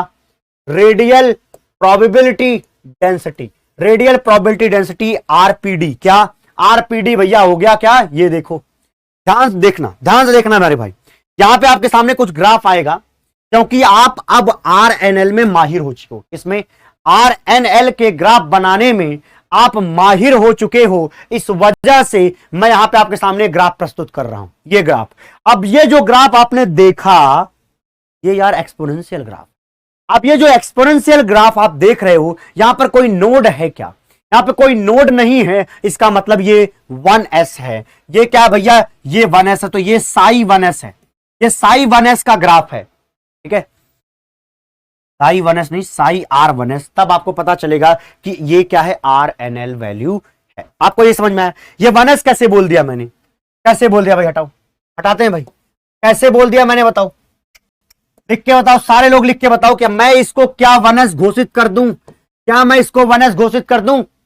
वेरी गुड, 1s घोषित कर सकता हूं, क्योंकि इसकी शुरुआत यहां से हुई है मेरे भाई, और ये एक्सपोनेंशियल डिके दिखा रहा है, एक्सपोनेंशियल डिके दिखाता है, शुरुआत यहां से होती है, इसका मतलब ये s ऑर्बिटल है, और यहां पे कोई नोड नहीं है। अगर इनके पास नोड 0 है, इसका मतलब ये 1s है। इतना आसान तो है यार। ये क्या है? 1s। ये क्या भैया? 1s। बोलो, कोई दिक्कत है? नहीं होगी। अब देखो, अब मुझे क्या कहना है कि ये जो तुमने ग्राफ बनाया है, इसी का आर स्क्वायर ग्राफ बनाओ। क्या? आर स्क्वायर ग्राफ बनाओ। कैसे बनाओगे? ये देखो, आर को क्या कर दो, आर स्क्वायर, यहां पे रहने दो एनएल, और यहां पे रहने दो आर। इसी ग्राफ के स्क्वायर का ग्राफ बनाना है। अब बताओ, y बराबर mx, तो y स्क्वायर बराबर, हटाते हैं, आपको एक्सपोनेंशियल वाले समझाएंगे, बहुत जल्दी समझ में आएगा, वो क्लिक करेगा। देखो 1s वाली जो चीज है, वहां पे हमने पढ़ा e की पावर माइनस क्या होगा, ZR1 इंटू ए नॉट होगा। बोलो होगा क्या? यही होगा, और इसी की वजह से ग्राफ नीचे जाता है, इसी की वजह से ये ग्राफ नीचे जाता है। तो अगर मैं ये बोलूं कि R1s is directly proportional to e की power minus ZR divide by A naught, बोलो सही है क्या? बोलो सही है क्या? बोलो ये चीज समझ में आई क्या? जो मैंने अभी लिखी है, बोलो वो चीज समझ में आई क्या? अभी मैंने जो चीज लिखी है, बोलो वो बात समझ में आई क्या? 1s के केस में मैंने क्या बोला था, नोड क्या भैया, 0, नोड हो गया 0, ठीक। अब उसके लिए मैंने क्या बोला कि एक्सपोनेंशियल चीज ऐसे लिखी जाएगी, और आप लिखोगे तो आपको समझ में आएगा कि यार R1s जो होगा वो डायरेक्टली प्रोपोर्शनल है e की power minus ZR by A naught के। अब मैं इसका स्क्वायर कर दूं, अगर मैं इसका स्क्वायर कर दूं तो क्या आएगा? आप बोलोगे सर इसका स्क्वायर करोगे हो जाएगा RNL, और हो जाएगा डायरेक्टली प्रोपोर्शनल टू e की पावर क्या, e की पावर माइनस ZR में आ जाएगा 2 क्यों आया? क्योंकि हमने स्क्वायर करा है, स्क्वायर करेंगे तो आएगा 2ZR divide by A not. अरे बोलो ये चीज आएगी क्या? बोलो भैया ये चीज आएगी क्या? ये जो है ये इसके प्रोपोर्शनल आएगी क्या? आप बोलोगे हाँ सर आएगी, आएगी क्योंकि स्क्वायर करोगे यही चीज तो आएगी। अब एक बात बताओ मेरे भाई, एक बात बताओ, ये भी तो एक्सपोनेंशियल है और ये भी एक्सपोनेंशियल है, बस अंतर उसके स्लोप में आएगा कि कौन कितना जल्दी डिके होगा, सिर्फ इसमें अंतर आएगा। यहां पे आपको डिके ज्यादा दिखेगा, लेकिन ग्राफ तो सेम बनाओगे ना भाई, ग्राफ तो सेम बनने वाला है। इसका मतलब यहां पे भी आपको एक मैक्सिमम वैल्यू रखनी पड़ेगी, और इस तरीके से आपको डिके होना पड़ेगा। क्या होना पड़ेगा? डिके होना पड़ेगा। और यहां पर भी क्या था भैया, नोड 0, तो यहां पर भी नोड 0, यहां पे भी नोड 0, तो वहां पे नोड 0। यार आर का स्क्वायर कर देने से नोड थोड़ी ना आ जाएगा, इस वजह से ग्राफ इनके सिमिलर होंगे। अंतर कहां होगा? एडवांस का क्वेश्चन इसी पे बनेगा कि भैया अंतर कहां होगा, तो वो कहेगा ये वाला डिके बहुत जबरदस्त है, क्योंकि यहां पे e की पावर -2 से है, उसके स्क्वायर में वो डिके हो रहा है, मतलब बहुत जल्दी जल्दी डिके हो रहा होगा, लेकिन यहां पे डिके उतना ज्यादा नहीं होगा आर वाले केस में। ओके, 100% समझ में आया होगा, मुझे भरोसा है, क्योंकि इस तरीके से समझाने के बाद कुछ बचता नहीं है। अब देखो रेडियल वेव फंक्शन के लिए एक ग्राफ आपके सामने ला रहा हूं, बताओ ये किसको रिप्रेजेंट कर रहा है? जल्दी बोलेंगे किसको रिप्रेजेंट कर रहा है, तुरंत बोलेंगे सारे लोग, किसको रिप्रेजेंट कर रहा है? सर ये देखो ग्राफ जा रहा है मैक्सिमम से, मैक्सिमम से जा रहा है, मतलब एस ऑर्बिटल। खत्म खत्म, पॉइंट खत्म। क्या आया? नोड देखो, नोड सिर्फ सर एक है, यहां पे नोड सिर्फ एक है, और ये क्या है? एस ऑर्बिटल है। तो ऐसा कब संभव है? जब ये 2s है। जब ये 2s है तभी ऐसा संभव है। अगर ये संभव है r के केस में, तो अब बताओ रेडियल प्रोबेबिलिटी डेंसिटी मतलब कि r स्क्वायर एनएल का ग्राफ क्या होगा। r स्क्वायर एनएल का ग्राफ क्या होगा, अब सारे लोग बताएंगे। बोले बताइए कैसे बताएंगे भाई। यहां पे लिखो सर आर एनएल, यहां कर दो स्क्वायर और यहां वाले पर कर दो आर। यहां पे मैंने लिख दिया है आर। आर क्या भैया, डिस्टेंस फ्रॉम न्यूक्लियस है। थोड़ा आर इज्जत से लिखे, नहीं तो ये भी नाराज हो जाएगा। यहां पे हम लिखते हैं आर। ओके आओ भैया। अरे किसी ज्ञानी ने इसको 1s बता दिया। 1s कैसे हो सकता है, नोट दे रहा है वो। अगर नोट दे रहा है और पिछली क्लास को रिलेट करोगे समझ में आ जाएगा यार ये क्यों नोट दे रहा है क्यों नहीं दे रहा है। नोट वगैरह सब समझा रखा है मैंने। अब यार एक बात बताओ, इसमें कैसे बनाऊं मैं, इस चीज को मुझे उसमें बनाना है। अब एक्सपोनेंशियल में तो कोई फर्क ही नहीं आता, अभी देखा मैंने एक्सपोनेंशियल में कोई फर्क नहीं आता, मतलब एक वैल्यू लो वहां से यहां तक की चीज में कोई दिक्कत नहीं है। अब बताओ इतना पार्ट ठीक है क्या, यहां से जो यहां तक तुम एक्सपोनेंशियल घट करके आए थे, जो तुम एक्सपोनेंशियल घट करके आए थे उसकी ग्राफ में कोई अंतर आएगा, बोलोगे नहीं आएगा। बोलो अंतर आएगा, तो नहीं आएगा। अंतर कहां आएगा वो देखो। वेरी गुड, शेखर ने बोला नेगेटिव वाला प्लस हो जाएगा, नेगेटिव वाला प्लस हो जाएगा। अरे यार ये तो प्लस था, ये माइनस है। माइनस को तुम स्क्वायर करोगे वो भी तो पॉजिटिव बनेगा, और जैसे ही पॉजिटिव बनेगा वो जो चीज नीचे बनाई थी उसको ऊपर ला दो, उसको इस तरीके से ऊपर ला दो। बोलो ग्राफ समझ आया क्या। इसी चीज से उस पर हम शिफ्ट हो गए, और अगर हमें ये आता है तो वो भी आ जाएगा। पेपर में डायरेक्टली ये पूछ दे कि ये किसको रिप्रेजेंट कर रहा है, तो दिमाग में ये रख लो मेरे भाई, पहले नोड चेक करो। यहां पर नोड कितने, नोड है भैया एक। शुरुआत कहां से हो रही है, मैक्सिमम वाले पॉइंट से, मतलब एस, और एक ऐसा एस जहां पे एक नोड है तो वो भैया 2s है। वो क्या है, 2s है। तो जब कुछ पूछा जाएगा तो इस तरीके से ही समझ में आपको। ओके अब मैं यहां से निकल रहा हूं भाई आगे की तरफ। मुझे लगता है ये 100% समझ में आया। अगला 3s के बारे में डिस्कशन करो। 3s वाला जो ग्राफ होगा वो कैसा होगा, क्या वो कुछ ऐसा होगा। 3s वाला ग्राफ कैसा होगा, 3s के केस में सर रेडियल नोड क्या होगा, 3 - 0 - 1 = 2। इसका मतलब हमें जब RNL बनाना हो, जब हमें क्या बनाना हो, RNL बनाना हो, मतलब रेडियल वेव फंक्शन बनाना हो। जब हमें रेडियल वेव फंक्शन बनाना हो तो हम क्या करते हैं, नोड देखते हैं। नोड देखने के बाद क्योंकि s ऑर्बिटल है तो शुरुआत कहीं मैक्सिमम से होगी, तो इस ग्राफ में देखो ये मैक्सिमम पॉइंट है।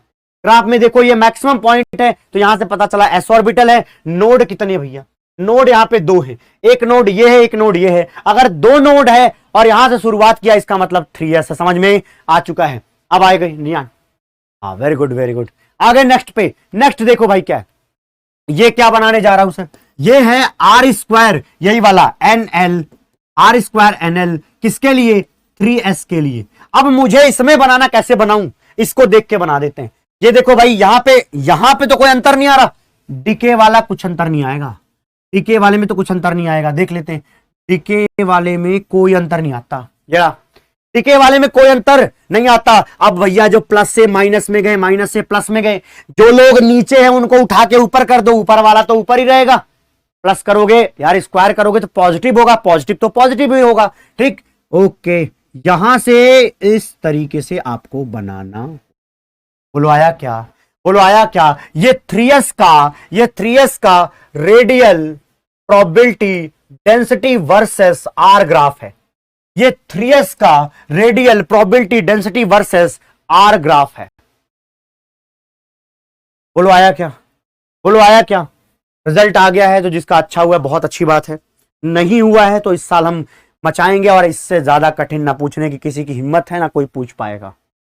ये ओपन चैलेंज है भाई, एडवांस के क्वेश्चन यही आएंगे जो आपको पीछे पढ़ाए जा रहे हैं, इन्हीं में से कुछ उठ करके आएगा। मैं कुछ छोड़ ही नहीं रहा हूं, छोटे छोटे पॉइंट से लेकर के एडवांस लेवल सब कुछ कवर कर रहा हूं, एक भी पॉइंट नहीं छोड़ेंगे। ठीक है, तुम इनऑर्गेनिक केमिस्ट्री के लिए निश्चिंत हो जाओ मेरी तरफ से। एडवांस के क्वेश्चन तुम ऐसे फोड़ के आओगे, तुम्हें लगेगा यार मेंस और नीट जैसा लग रहा है ये। ठीक ओके, चमक गया भाई, बराबर चमक रहा है। यहां पे देखो ये भैया क्या है, सब कुछ पॉजिटिव दिख रहा है क्योंकि स्क्वायर है, होना भी चाहिए, कोई दिक्कत नहीं है। यहां के ग्राफ में यहां पे आर लिखा है, ये क्या है भैया, रेडियल प्रोबेबिलिटी डेंसिटी ग्राफ है। अब दोबारा हमारे साथ सुनेंगे, देखो भाई मैं अब इस ग्राफ को छोड़ दे रहा हूं, इस ग्राफ को छोड़ दो। अब मैं ना डायरेक्टली ये बोल रहा हूं, आपको कह रहा हूं यार ये देख के बताओ, ये मिटा दो, ये मिटा दो, ये मिटा दो भाई, ये तो हमें दिख रहा है अभी। अब मैं कह रहा हूं आप देख के बताओ कौन सा ऑर्बिटल का ग्राफ है, बोलो बता दोगे किस ऑर्बिटल का ग्राफ है, बोलो बता दोगे। अरे बोल दे भैया हाँ, क्योंकि यहां पे हमने लिखा आर स्क्वायर और यहां लिखा आर, मतलब radial probability density versus R का ग्राफ है। शुरुआत हम यहां से कर रहे हैं ऊपर से, इसका मतलब एस ऑर्बिटल है। शुरुआत अगर हम यहां से कर रहे हैं तो इसका मतलब ये एस ऑर्बिटल है। ये क्या है? एस ऑर्बिटल है।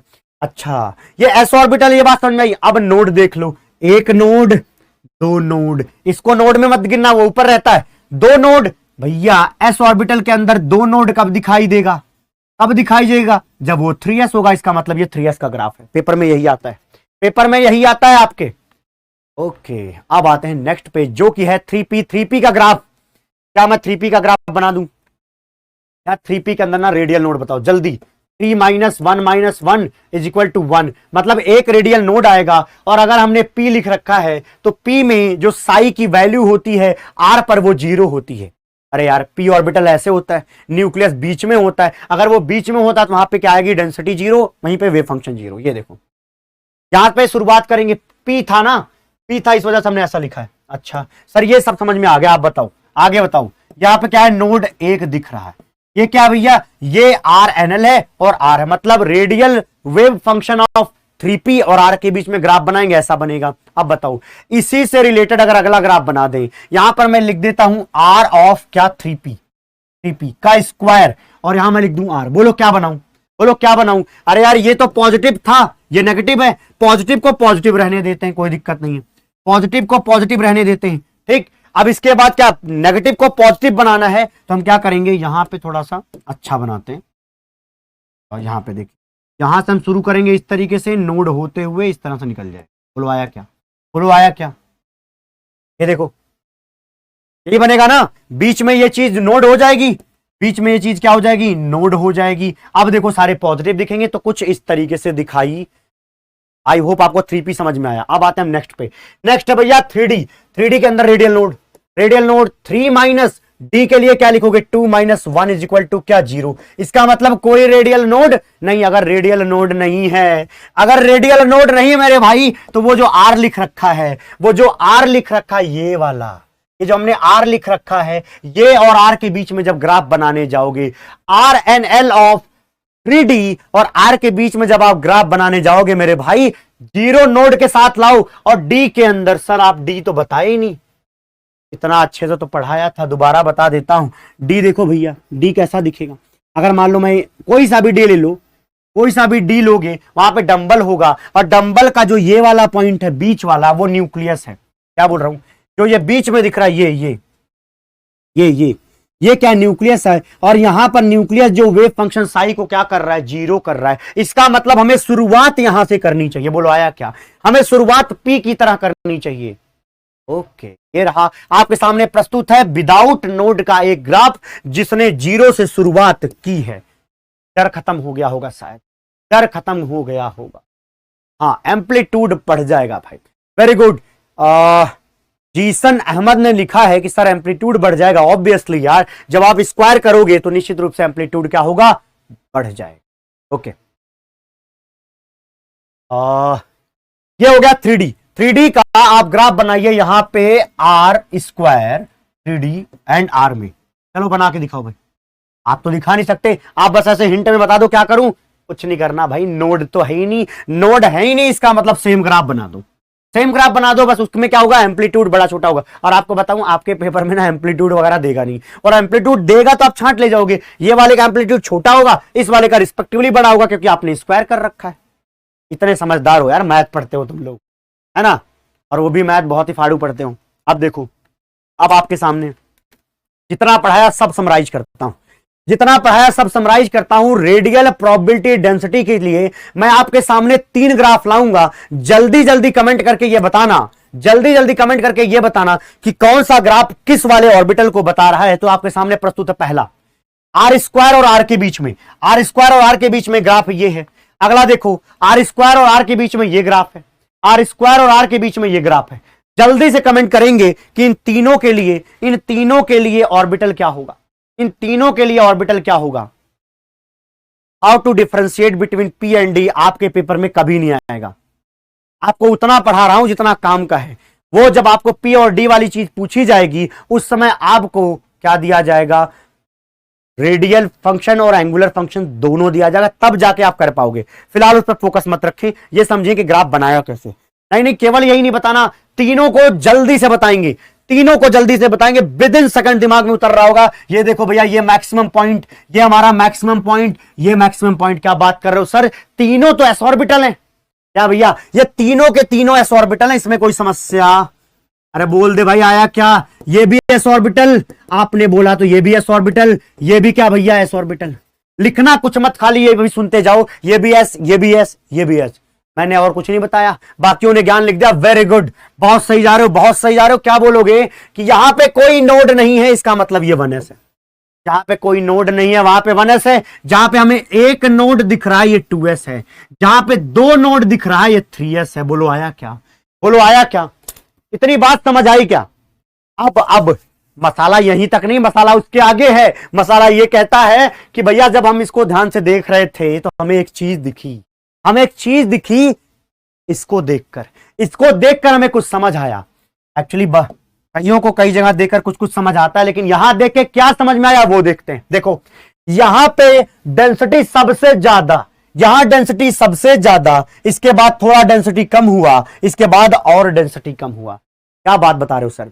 पहले वाली पीक ऊपर थी, पहले वाली पीक ऊपर थी, पीक तो समझते होगे, पहली पीक ऊपर थी, दूसरी उसके नीचे है, तीसरी उसके नीचे है। कहने का मतलब यह हुआ कि एक पॉइंट यहां है तो अगला पॉइंट देखो यहां है, और अगला पॉइंट यहां है। तो ये देखो जैसे जैसे हम आर बढ़ाते जा रहे हैं, दोबारा सुनेंगे, जैसे जैसे हम आर बढ़ाते जा रहे हैं, इलेक्ट्रॉन की जो ये डेंसिटी वाली बात है वो कम होती जा रही है। रेडियल प्रोबेबिलिटी डेंसिटी कम होती जा रही है, यहां से यही समझ में आया। अरे बोलो आया क्या? जब रेडियस के आसपास की बात करोगे तो मैक्सिमम वैल्यू है 3p में, अरे सॉरी 3s में मैक्सिमम है। थोड़ा और दूर गए तो आपको क्या मिला? थोड़ा कम मिला, और दूर गए तो और कम मिला। क्या आपको इतनी बात समझ में आई? ये जो अभी पढ़ा रहा हूं ना, अभी जो ये पढ़ा रहा हूं, इस पर बेस्ड कोई क्वेश्चन बना दे और मैं ही बना दूंगा तब भी आप फंस सकते हो। इसलिए मैं सॉल्यूशन को लेकर के आपके सामने प्रस्तुत हो रहा हूं। क्या कि भैया ये जो ग्राफ दिख रहा है ना आर स्क्वायर वाला, आर स्क्वायर वर्सेस आर की ग्राफ में हमेशा आपको क्या दिखेगा कि पहला जो पीक होगा वो ऊपर होगा, दूसरा पीक हमेशा छोटा होगा। ये देखो ऊपर है, दूसरा यहीं तक है। बोलो समझ में आया क्या? इसका मतलब जैसे जैसे दूर जाते जाओगे डेंसिटी घटती जाएगी, नंबर ऑफ नोड बढ़ते जाएंगे। दोबारा सुनेंगे, यहां पे कोई नोड है क्या? यहां पे नोड नहीं है, तो अभी डिस्टेंस क्या है? बहुत कम है। डिस्टेंस हमने और बढ़ा दिया तो एक नोड मिला, डिस्टेंस को और बढ़ा दिया तो दो नोड मिला। कल ही पढ़ाया था, जैसे जैसे जाओगे इस तरीके से वहां पे क्या मिलेगा? नोड नंबर बढ़ता जाएगा। मैं नहीं फंसूंगा, पूछो भाई। अच्छा कोई बात नहीं, अगली क्लास में लाऊंगा, अभी नहीं, अभी फिलहाल के लिए यहीं तक। अब आगे आते हैं रेडियल प्रोबेबिलिटी डिस्ट्रीब्यूशन फंक्शन। थोड़ा थोड़ा कैमरा वो हो रहा है, लगता है ऑटो फोकस पे है, कल इसको करा देंगे ठीक ठाक। अभी फिलहाल सुनते जाएंगे। हाँ जय ज्वाला भाई, जय ज्वाला मतलब समझ में आया उस बंदे को। अच्छा किसने? ऋतिक कुमार, बहुत अच्छे बहुत अच्छे, ओके। हाँ आपके अगली मोहब्बत का नाम क्या होगा? Inorganic chemistry. पूरा एफर्ट लगाएंगे भाई। अब बोला जाता है ना कि आप अगर थोड़ी सी कोशिश करोगे तो पूरी कायनात लग जाएगी उस चीज को आपसे मिलाने के लिए। क्यों? क्योंकि लॉ ऑफ अट्रैक्शन यही चीज बोलता है। जैसा आप सोचते हो, पहनते हो, उठते हो, बैठते हो, बात करते हो, कल्चर जो बनाते हो, सबकॉन्शियस माइंड में जो जो फैक्ट डालते हो, वो सब तुम्हारी जिंदगी में आज नहीं कल जरूर वो दिखेगा, वो इंपैक्ट दिखेगा, ये श्योर है। ठीक है, तो क्यों ना हम थोड़ा ब्रॉडर पर्सपेक्टिव लेकर के सोचें। आगे देखते हैं। जय ज्वाला, वेरी गुड, आगे बढ़ते हैं। नहीं तो कहोगे ज्यादा बात करते हैं ये sir. Radial probability distribution function, अब इतना बड़ा बड़ा बार बार तो बोलेंगे नहीं। रेडियल प्रोबेबिलिटी डिस्ट्रीब्यूशन फंक्शन, अच्छा 2-3 बार पहले तुम लिख दो, चैट में लिखो ये रेडियल प्रोबेबिलिटी डिस्ट्रीब्यूशन फंक्शन। क्या बोल रहे हो सर? आप तो इतना शॉर्ट में लिख रहे हो, हमें कह रहे हो इतना बड़ा लिख दो। कोई बात नहीं, शॉर्ट में लिख के भेजो मुझे। क्या? RPDF radial probability distribution function, radial probability distribution function. अब देखो हुआ क्या अभी तक। ये बोल रहा है भाई पानी की तो जरूरत लग रही है मुझे भी। कोई नहीं, कॉल लगा लेता हूं। ओके, जो यहां पे लिखा गया ना रेडियल प्रोबेबिलिटी डिस्ट्रीब्यूशन फंक्शन, उसको ध्यान से देखना।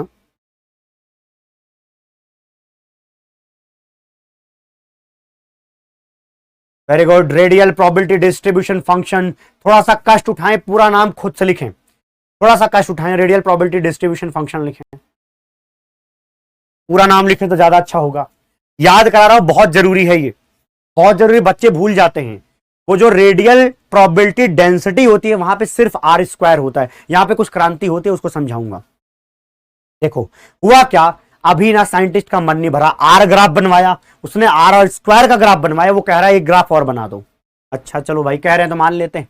यहां पे देखो रेडियल प्रोबेबिलिटी डिस्ट्रीब्यूशन फंक्शन पहले समझेंगे, देखो ध्यान समझना, जितना पढ़ा वहां तक का अच्छा था, यहां से एक स्टेप अहेड जाएंगे। क्या बोल रहा हूं मैं, जो रेडियल प्रोबेबिलिटी डिस्ट्रीब्यूशन फंक्शन है, जो रेडियल प्रोबेबिलिटी डिस्ट्रीब्यूशन फंक्शन मतलब आरपीडीएफ है, उस आरपीडीएफ में वो वाली इलेक्ट्रॉन डेंसिटी लेनी है, वो वाली इलेक्ट्रॉन डेंसिटी लेनी है मेरे भाई, जो न्यूक्लियस से आर डिस्टेंस पर हो, जो न्यूक्लियस से आर डिस्टेंस पर हो और किसी सेल के अंदर कैद हो, किसके अंदर, किसी सेल के अंदर कैद हो, वो वाली इलेक्ट्रॉन डेंसिटी लेनी है। दोबारा दोहराएंगे मेरे साथ कि आरपीडीई के अंदर वो वाली इलेक्ट्रॉन डेंसिटी लेनी है जो न्यूक्लियस से आर दूरी पर हो और एक सेल के अंदर कैद हो। सेल तो जानते हो, स्फेरिकल सेल के अंदर क्या हो, कैद हो। अब आपके सामने लाऊंगा तब आपको समझ आएगा क्या बोलना चाहता।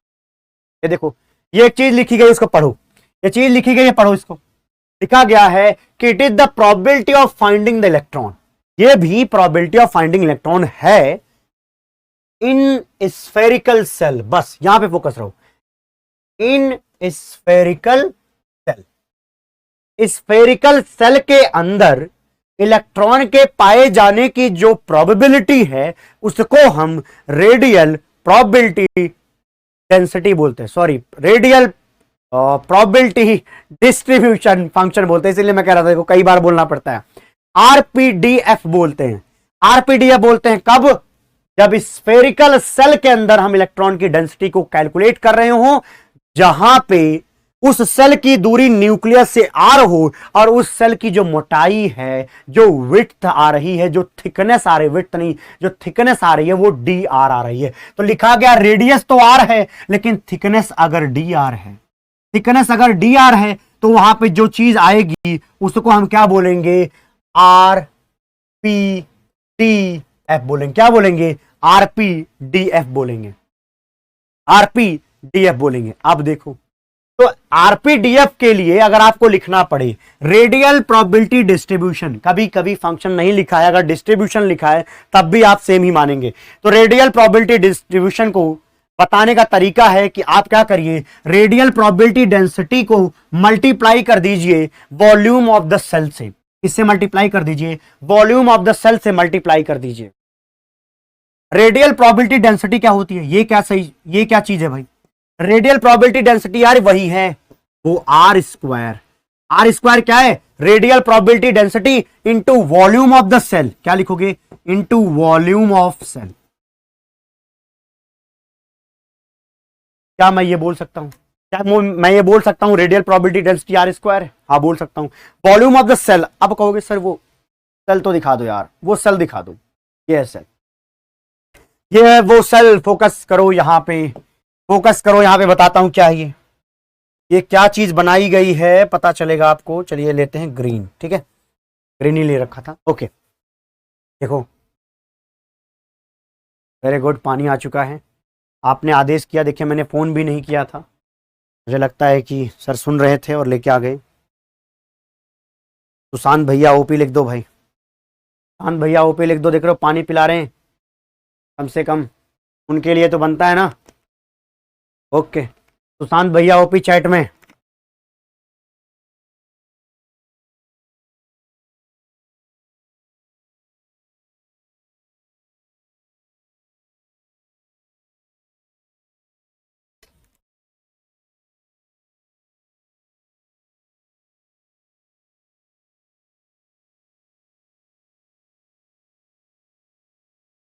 सुशांत भैया ओपी, ओके, सुशांत, तुशांत नहीं भाई,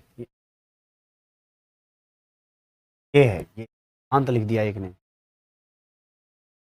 अबे टुशांत किसका नाम होता है? नालायकों, नाम बिगाड़ देते हो तुम। ये वही बाल, हालांकि कोई बात नहीं, हमने भी कॉलेज में कुछ अच्छे अच्छे काम किए हैं नाम बदलने वाले, ऐसे ऐसे नाम रखे हैं जो आपको हम बता भी नहीं सकते। चलिए जी कोई बात नहीं, आगे देखते हैं। हमारे प्रोफेसर के नाम अलग अलग हुए थे, कि एक्चुअल नाम से तो कोई शायद ही बुलाता होगा। हमने अपने जूनियर को सिखाया, इवन दैट हमने अपने सीनियर को भी सिखाया था। ओके चलिए जी। हाँ, अब देखो ये जो किनारे, इसी को सेल बोलते हैं भाई। ये जो डिस्क लाइक दिख रहा है ना इस तरीके से, वो हमारा सेल है। लेकिन अब की बार ये वाला, ये क्या है? स्फेरिकल है। स्फेरिकल को आप कैसे समझोगे? ये मान लो ये भी स्फेयर, ये भी स्फेयर, दोनों स्फेयर के बीच में जो ये जगह है, इसके बारे में बात करनी है। इसके अंदर वाले इलेक्ट्रॉन डेंसिटी पे चर्चा करनी। क्यों करनी है बाद में बताएंगे, फिलहाल समझो कि अभी करनी है। और इसमें रहने वाले इलेक्ट्रॉन की जो डेंसिटी है ना, उसी को आरपीडीएफ बोलते हैं। आरपीडीएफ बोलते हैं भाई इसी को, इसको याद रखना। आरपीडीएफ क्या है? उस सेल के अंदर रहने वाली इलेक्ट्रॉन डेंसिटी को भैया आरपीडीएफ बोलते हैं। ओके ओके, समझ में आ गया सर, समझ में आ गया। आप निकालें कैसे सर, वो समस्या है। देखो ये डिस्टेंस जो है, ये वाली मान लो ये आर है, यहां पे ये जो डिस्टेंस दिख रही है, ये डिस्टेंस आर है। अब ये वाली जो चीज बनाई है मैंने, ये थोड़ी सी ना बड़ी है। क्या है? थोड़ी सी बड़ी। यहां पे ये बाहर वाले स्फेयर की रेडियस है, तो बाहर वाले स्फेयर की रेडियस है। अब वो थोड़ी सी बड़ी होगी ना, क्योंकि उसमें उतना पार्ट है। अब मैंने क्या बोला? थिकनेस डी आर है यार। इसका मतलब ये वाली जो डिस्टेंस है, कौन सी, ब्लैक करना पड़ेगा तब आपको दिखे, ये वाला, ये जो है ये डी आर है। ये क्या है? ये डी आर है। ये डिस्टेंस डी आर है, तो ये वाली डिस्टेंस क्या होगी? आप लिखोगे sir R plus D R होनी चाहिए। आर प्लस डी आर होनी चाहिए। बोलो कोई दिक्कत? बोलो कोई दिक्कत है क्या? बोलो कोई दिक्कत है क्या? नहीं होगी। ये क्या है? ये आर डिस्टेंस है उस छोटे वाले स्फेयर के लिए। बड़े वाले के लिए R plus D R radius होगी। ओके ओके, अगली चीज सुनना। अब यार इस वाले का हमें वॉल्यूम निकालना है। वॉल्यूम ऑफ द सेल निकालना है। निकाल सकते हो क्या? बोलो वॉल्यूम ऑफ द सेल निकाल सकते हो क्या? सर क्या करिए, ये बड़े वाले स्फेयर के वॉल्यूम में से ये छोटे वाले को घटा दो। बचपन से पढ़े थे हम, नाइन्थ से पढ़ते आ रहे हैं ये कहानी। तो देखो भैया क्या लिखोगे? लिखोगे कि volume of the shell is equal to, क्या लिखोगे? 4/3 पाई आर क्यूब। क्या? 4/3 पाई आर क्यूब। ये छोटे वाले का लिख दिया, बड़े वाले का लिखना है तो क्या करेंगे? आर प्लस डी आर करेंगे। क्या करेंगे? आर प्लस डी आर करेंगे। करो, आर प्लस डी आर करेंगे। बोलो करेंगे क्या? इस तरीके से आर प्लस डी आर करेंगे, है ना। आर प्लस डी आर, ये भैया 4 pi R plus D are का क्यूब हो जाएगा। में कोई समस्या है किसी को? इतनी बात समझने में किसी को दिक्कत है? किस बड़े वाले स्फेयर जिसकी की radius R plus D R है, वो क्या है? उसका वॉल्यूम क्या है? 4/3 pi R plus D R cube है। अच्छा, इसमें से मुझे क्या घटाना है? 4/3 पाई आर क्यूब घटाना है। क्या घटाना है? 4/3 पाई आर क्यूब घटाना है। जब आप इसको सॉल्व करोगे, ये कार्यक्रम आपको अपने घर करना है, ये मैं करके नहीं दिखा रहा, ये आपको अपने घर करना है। क्या करना है उसमें देखना, क्या करना देखो। जब आप इसको ओपन करोगे R plus D R cube को, तो जो टर्म्स आएंगे उनके बारे में मैं बता देता हूं। वहां पे आप थोड़ी सी चीजें इग्नोर करोगे। क्या? इसको जब सॉल्व करोगे तो आपको क्या क्या मिल सकता है, मैं यहां किनारे होकर थोड़ा लिख रहा हूं, देखना भाई ध्यान से। आपको मिलेगा डी आर क्यूब और मिलेगा वहां पे डी आर स्क्वायर।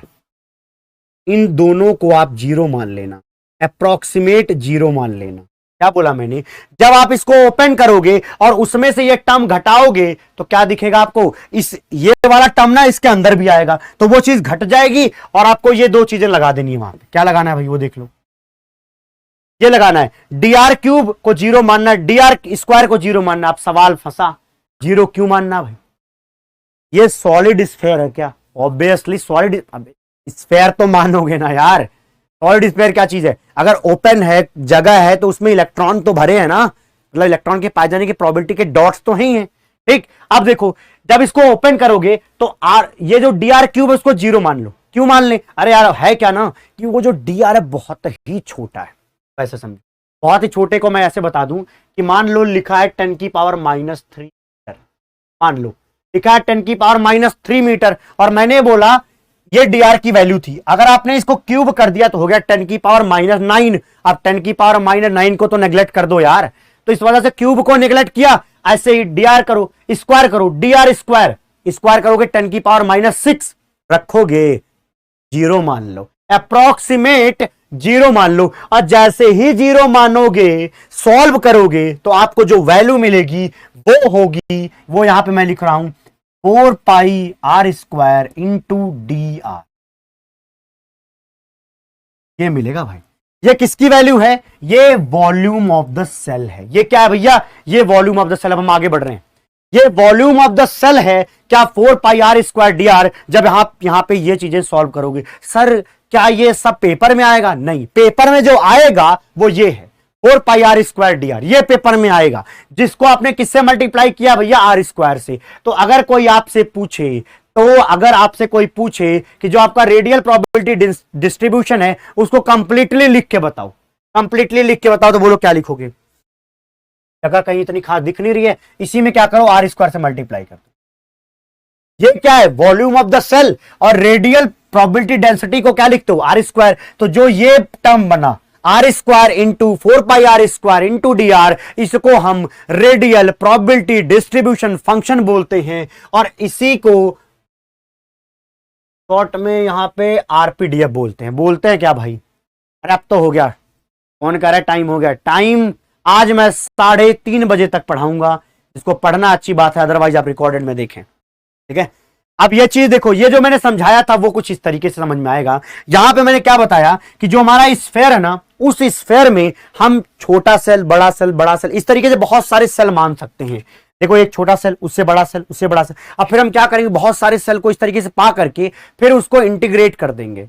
आपको क्या करेंगे? जोड़ देंगे। जब जोड़ेंगे तो हमें पूरे स्फेयर में कहां कहां इलेक्ट्रॉन है, उसकी प्रोबेबिलिटी क्या है, उसके बारे में पता चल जाएगा। तो यह तरीका था इसको इस तरीके से बनाने का। ओके, अब आइए रेडियल प्रोबेबिलिटी डिस्ट्रीब्यूशन फंक्शन के बारे में जो हमने पढ़ा अभी, कि radial probability density multiplied by volume of the shell. यहां से हमने अंदाजा लगाया था कि क्या होगा। तो देख लो भैया, यहां पे आप लिखोगे ये R square, volume of the cell क्या था?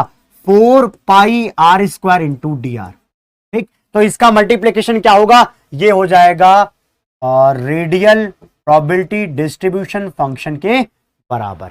अब एक बात बताओ यार, अब हमें ग्राफ बनाना है। अब मुझे इसका ग्राफ बनाना है यार। हमने 2 ग्राफ पढ़े थे, मन नहीं भरा था, तीसरा ग्राफ देख लो। अब देखो यहां पे जो आरएनएल है, आरएनएल और आर के बीच में जो ग्राफ बनाने जा रहा हूं, यहां पे देखो, ये बताओ किसका ग्राफ है? जल्दी से कमेंट करके बताओ ये किसका ग्राफ है। मैं कई बार इसलिए करवा रहा हूं ताकि आपको याद हो जाए। ये देखो शुरुआत यहां से हो रही है, मतलब ये एस ऑर्बिटल है। ये क्या है? ये एस ऑर्बिटल है। ये है क्या? ये है आरएनएल, मतलब रेडियल फंक्शन है। किसका रेडियल फंक्शन है? नोड से पता करो, 1 2 नोड, और एस मतलब ये 3s है। तो ये भैया 3s का क्या है? रेडियल वेव फंक्शन है। Radial wave function of 3s हमने यहां पे बनाया हुआ है। बोलो आया क्या? 3s है। ओके, अब नेक्स्ट देखो, अब इसी का आर स्क्वायर बनाओगे। आर स्क्वायर बनाओगे तो जो नीचे है वो ऊपर आ जाएगा, बस ये सब बनेगा। जो नीचे है वो ऊपर आ जाएगा, और यहां पर मैक्सिमम इलेक्ट्रॉन डेंसिटी, उससे कम इलेक्ट्रॉन डेंसिटी, उससे कम इलेक्ट्रॉन डेंसिटी मिलेगा। कहां पे मिलेगा भैया? आर स्क्वायर के केस में मिलेगा। और ये आर स्क्वायर क्या है? ये भैया रेडियल प्रोबेबिलिटी डेंसिटी। ये रेडियल प्रोबेबिलिटी डेंसिटी ऑफ किसका? 3s का। किसका? 3s का। क्रांति तो इसके बाद होने वाली है, जिसका नाम है भैया रेडियल प्रोबेबिलिटी डिस्ट्रीब्यूशन फंक्शन, जिसको आप लिखोगे 4 pi R square into D R. लेकिन हमें 4 पाई आर स्क्वायर के बारे में ग्राफ बनाना है, और डी आर भी लिख सकते हो, कोई दिक्कत नहीं है। 4 पाई आर स्क्वायर और आर के बीच में ग्राफ बनाना है। अब दिमाग लगाना शुरू करो, दिमाग लगाना शुरू करो। बताओ, मैथ पढ़ चुके हो यार, इतना पढ़ चुके हो कि आपको समझ में आ जाए। आपका आर स्क्वायर ऐसा दिखता है, तो 4 pi R square into R square कैसा दिखेगा? बोलो कैसा दिखेगा? बोलो कैसा दिखेगा? क्लास आज 3:30 तक है, उससे पहले मैं क्लास नहीं छोड़ूंगा, तो कृपया इसके लिए कमेंट ना करें। सिर्फ आप ये बताएं कि यहां पे मैं क्या लिखूं, ग्राफ को कैसा बनाऊं? ऐसा बना दूं? जवाब बस ये दो, ऐसा बना दूं या नहीं, जवाब होना चाहिए नहीं। क्यों? देखो यार यहाँ पे आर का टर्म है, यहाँ पे देखो आर भी है, तो यहाँ पे क्या लिख रहे हो तुम? R square. अरे 4 पाई तो कांस्टेंट है, 4 पाई कांस्टेंट है क्या? यहाँ पे देखो, यहाँ पे देखो कांस्टेंट कौन कौन से लोग हैं, ये देखो 4 पाई तो कांस्टेंट है, ठीक। बदल सकता है क्या? आर स्क्वायर और आर, तो यहाँ पे लिखा है मैंने आर स्क्वायर इंटू, यही लोग तो बदलेंगे, यही लोग तो बदलेंगे ना, इस टर्म में यही लोग बदलेंगे। और आर क्या है? यही वाला आर तो है।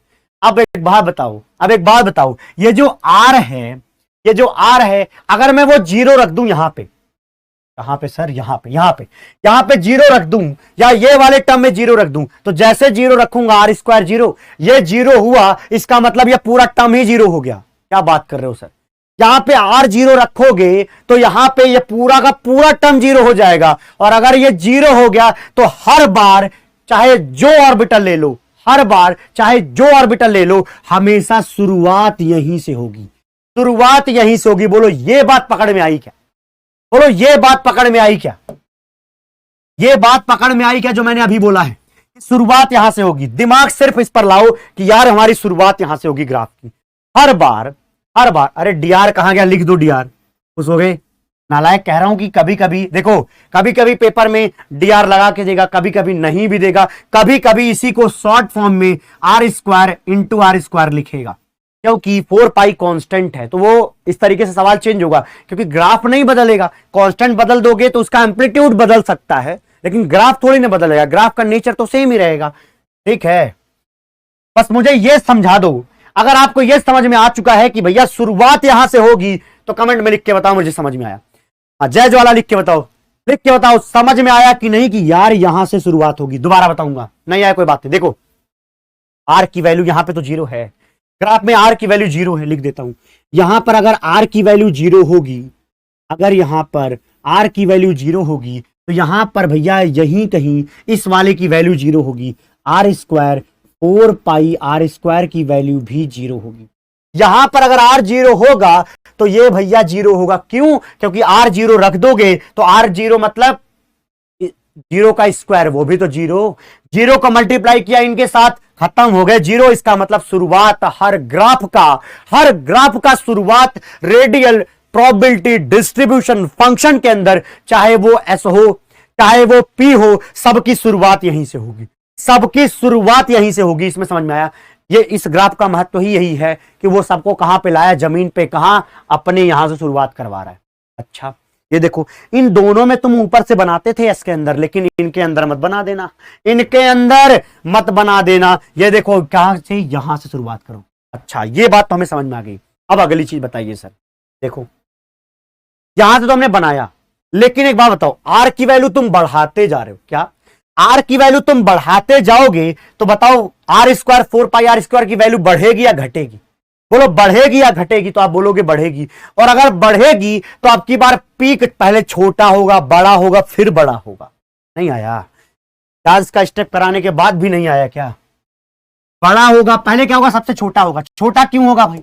अरे यार आर की वैल्यू यहां वाले एरिया तक छोटा है ना, जब छोटा होगा तो ये पीक छोटी होगी, फिर जब आर बड़ा करोगे तो पीक बड़ी होगी, क्योंकि यहां पे तुमने आर स्क्वायर का टर्म डाल रखा है ग्राफ में, यहां पे आपने आर स्क्वायर का टर्म डाल रखा है, इस वजह से ये चीज दिखाई देगी। समझ में आ गया सर? आ गया हो? ओके अब बनाएंगे कैसे? चलो बना के दिखाते हैं। यहां पे देखो, शुरुआत तो हमने यहां से कर दी, ठीक है, शुरुआत हमने यहां से की। पहले ऐसे करेंगे, फिर आप नोड पे लाएंगे, फिर आप, ऐसा गड़बड़ हो गया। गड़बड़ क्या हुआ? जगह ही कम है, वो सोच के बनाना है भाई। देखो नोड कितने? 1 2 नोड तो उधर भी 2 आएंगे, नोड नहीं बदलते, इन सबसे नोड में कोई फर्क नहीं पड़ रहा, ठीक है। एक बात बताओ, सबसे पहले मुझे क्या बनाना चाहिए? छोटा। पहले ऐसे छोटा नोड, फिर इससे बड़ा, फिर ऐसे। कितने नोड थे भाई? 1 2 नोड, 2 नोड दिखाया, फिर अगली वाली चीज उससे बड़ी, और ऐसे लाके छोड़। बोलो आया क्या? बोलो आया क्या? हमने क्या 2 नोड बना भी दिए, 2 नोड बना भी दिए, लेकिन एक चीज हमने यहां पे समझाने की कोशिश की कि देखो भैया, जब आर की वैल्यू कम होगी, यहां पे जब आर की वैल्यू कम होगी तो इनकी खोपड़ी छोटी होगी, इनकी पीक छोटी होगी। लेकिन यहां पे देखो, यहां पे आर की वैल्यू बढ़ चुकी है, आर की वैल्यू यहां से यहां तक की आर की वैल्यू आ चुकी, आर की वैल्यू आपने बढ़ा दी, 4 पाई आर स्क्वायर वैल्यू बढ़ गई क्योंकि आर का स्क्वायर टर्म यहां पे है, इस वजह से ये बढ़ा, और दूर जाओगी तो और बढ़ता जाएगा। इसका मतलब ये हुआ कि इस वाले आर स्क्वायर के अंदर पी कैसे नीचे जाती है, इस वाले R square 4 pi R square के अंदर ऐसी जाती है। बोलो आया क्या?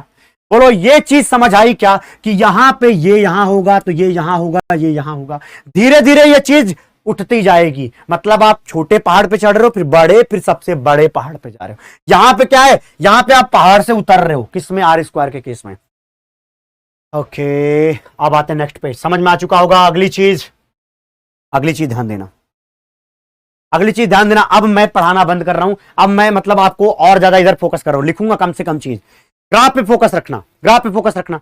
यहां पे जो बढ़े, यहां पे जो बनेगा, ये क्या है? ये कौन सा आर स्क्वायर है? आप कहोगे सर 1s है। क्या एक ही चीज बार बार बता रहे हो? मैं थक चुका हूं। कोई बात नहीं, थोड़ा थक लो, आराम से आगे चीजें समझ में आ जाएंगी। ये क्या है भैया? ये भैया 2s है। 2s कैसे बताया मैंने? ये बताया भैया एक नोड था, अगर एक नोड है और शुरुआत यहां खोपड़ी से हुई है तो मतलब ये 2s है। अगली चीज सामने प्रस्तुत है कि भैया ये 3s है। ये क्या है? 3s है ना, ये 3s है। यहां पे नोड कितने हैं भैया? यहां पे नोड इतने, देखो। और ग्राफ को देख करके आप ये भी बता सकते हो कि सर यहां पे आर स्क्वायर लिखा जाएगा या R square 4 pi R square लिखा जाएगा। यहां पे देखो, यहां पे पीक ऊपर, फिर पीक नीचे, पीक ऊपर, नीचे नीचे। अगर तुम पहाड़ से उतर रहे हो तो तुम सिर्फ आर स्क्वायर हो, अगर तुम पहाड़ पे चढ़ रहे हो तो मतलब 4 पाई आर स्क्वायर हो, वहां पे 4 pi R square into R square हो। अब अगली चीज देखो, इसी का ये वाला ग्राफ बनाना है, इसी का ये वाला ग्राफ बनाना है तो कैसे बनाएंगे?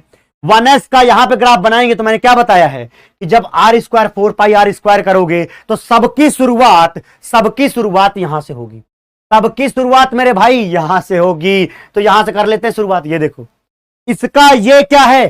ये भैया ये है रेडियल प्रोबेबिलिटी डेंसिटी। ये क्या है? ये रेडियल प्रोबेबिलिटी डिस्ट्रीब्यूशन फंक्शन। किसका? 1s का। तो ये दोनों चीजें 1s की हैं, बस यहां पर ऊपर से शुरुआत हुई थी, यहां पर 0 से शुरुआत होगी। यहां पर नोड 0 है, यहां पर नोड 0 होगा। अगली चीज प्रस्तुत है भाई 2s के लिए। 2s के लिए देखो भाई, ध्यान से देखना, शुरुआत यहां से होगी। ये क्या है भाई? ये है R square into 4 pi R. ठीक, R square 4 pi R square. शुरुआत कहां से होगी? 0 से, क्योंकि सबकी शुरुआत यहां 0 से होती है। ग्राफ में आपको पता है 2s के अंदर एक नोड होगा, अगर नोड एक होगा तो पहले छोटा बनाओगे फिर बड़ा बनाओगे, खत्म। एक ही नोड दिखाना था। अब में 2s भी बात समझ में आ चुकी है। अब आइए भैया 3s के अंदर हम यहां पे लिख रहे होंगे आर स्क्वायर इंटू, ऐसा भी लिखा हुआ तो सेम ही है, ठीक है, कांस्टेंट छोड़ भी सकते हैं हम यहां पे।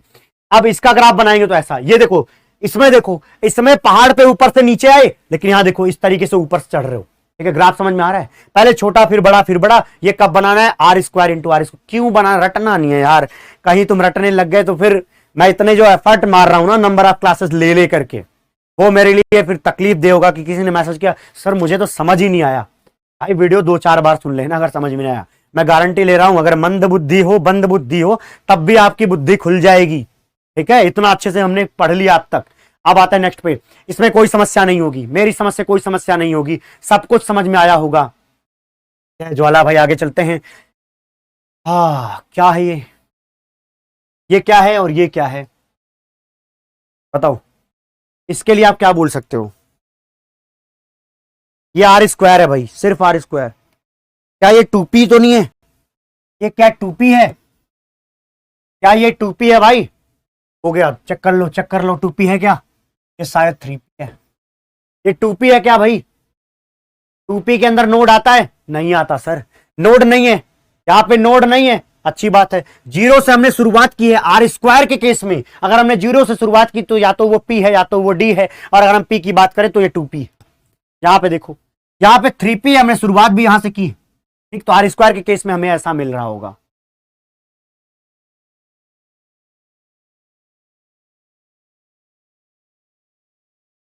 गड़बड़ है क्या?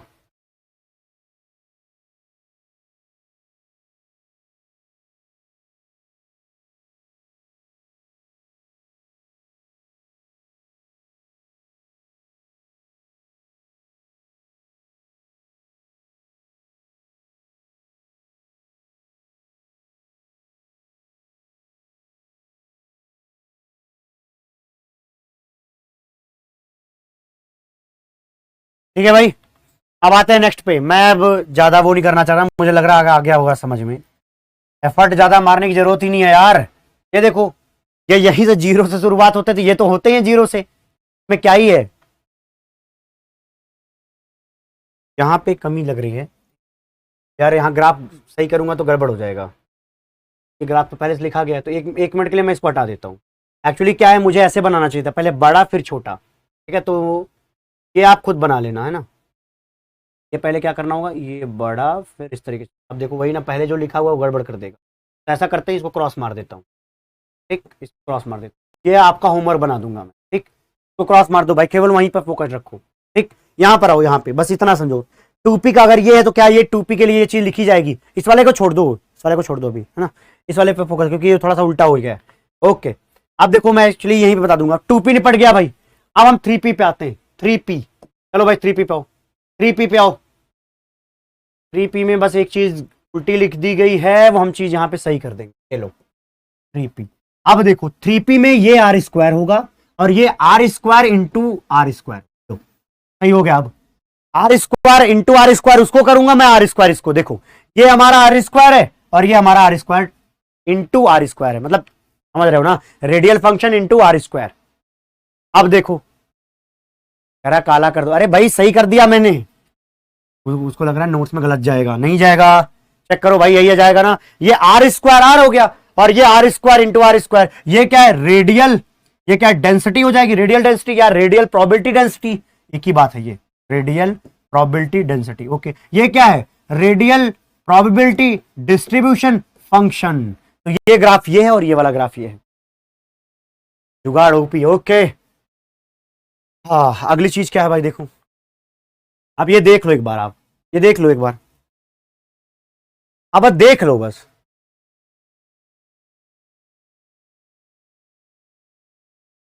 एक बार एक ग्राफ देखो भाई, जल्दी से कमेंट करो, करके बताओ ये किसके ग्राफ हैं, ये किसके ग्राफ है, जल्दी कमेंट करके बताओ। आपके लिए छोड़ दूं, कर लोगे क्या, कर लोगे क्या भाई। मुझे लगता है कर लोगे। ये आपका होमवर्क होगा, आपके नोट्स में इस तरीके से जाएगा। आपका होमवर्क है, ये आपको खुद प्रैक्टिस करना है, समझ जाओगे आप खुद ही देख करके। यहां पे देखो हमने क्या लिखा है, यहां पे हमने लिखा हुआ है कुल मिला के रेडियल प्रोबेबिलिटी डिस्ट्रीब्यूशन फंक्शन। कुछ लोग कमेंट करना शुरू कर चुके हैं, आप घर जाके इसको कृपया चेक करें।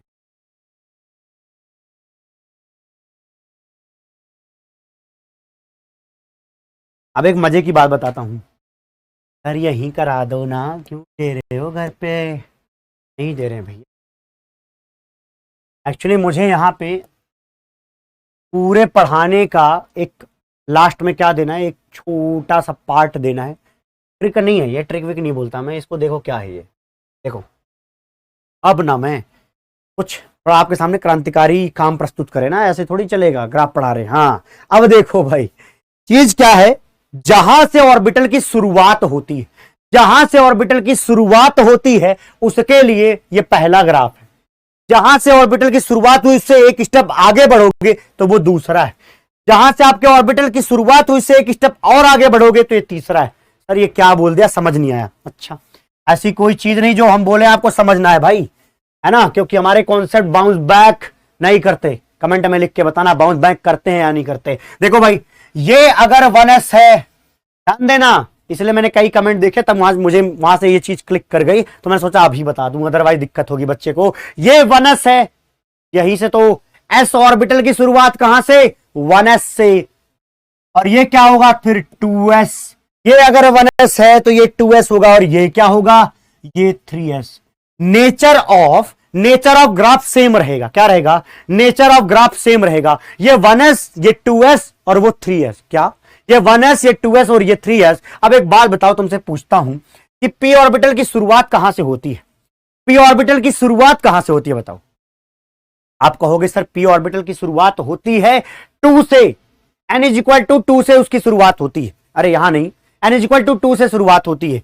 लिख देता हूं। n इज इक्वल टू 1 में सिर्फ s था, n इज इक्वल टू 2 में s और p था, n इज इक्वल टू 3 में s भी था, p भी था और d भी था, और n इज इक्वल टू 4 में भैया f आएगा। पहली बार कौन आएगा? f आएगा। तो शायद आपको समझ में आया होगा यहां क्या क्या होगा, f होगा।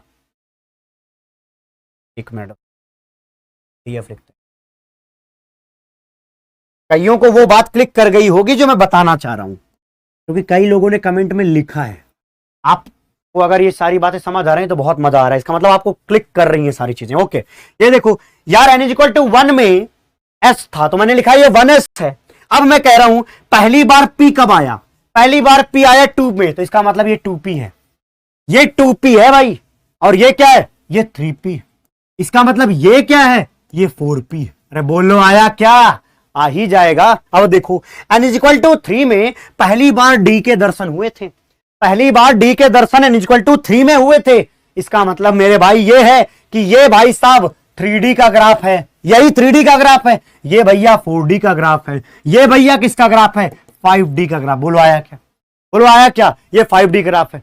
अच्छा, इसलिए बोल रहे थे आप ये। हाँ, अगला देखो, n इज इक्वल टू 4 में बड़ी जबरदस्त चीज है। n इज इक्वल टू 4 में पहली बार f के दर्शन होते हैं, मतलब ये 4f का ग्राफ है, और ये भैया 5f का ग्राफ है, और ये भैया 6f का ग्राफ है। अब किसी की हिम्मत है इससे ज्यादा पूछने की? आपके क्वेश्चन ज्यादा 6f तक आएंगे? बोलो आएंगे। इससे ज्यादा का सवाल मैं गारंटी देता हूं, एक क्वेश्चन किसी की हिम्मत नहीं से ज्यादा बनाने की।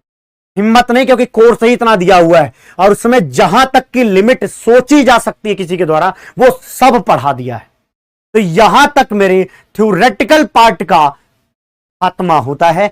एडवांस्ड एटॉमिक स्ट्रक्चर का ये पार्ट हम यहीं पे समाप्त करते हैं। लेकिन प्रैक्टिस के लिए हमारे पास 2 क्वेश्चन है, वो मैं क्लास में ही कराऊंगा। इसके बाद आज की डीपीपी देखना ना भूलें। मिलते हैं हम आपको थोड़ी देर में। सर कहां जा रहे हो? मैं कहीं नहीं जा रहा, कहीं नहीं जा रहा। ये पूरी कहानी समझ में आई हो तो बोलो समझ में आया है। बोलो समझ में आया, लिख के बोलो समझ में आया है।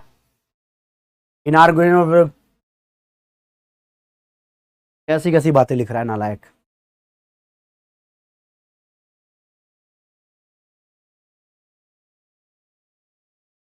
कुछ मत खरीदना, किसी भी बुक की जरूरत नहीं।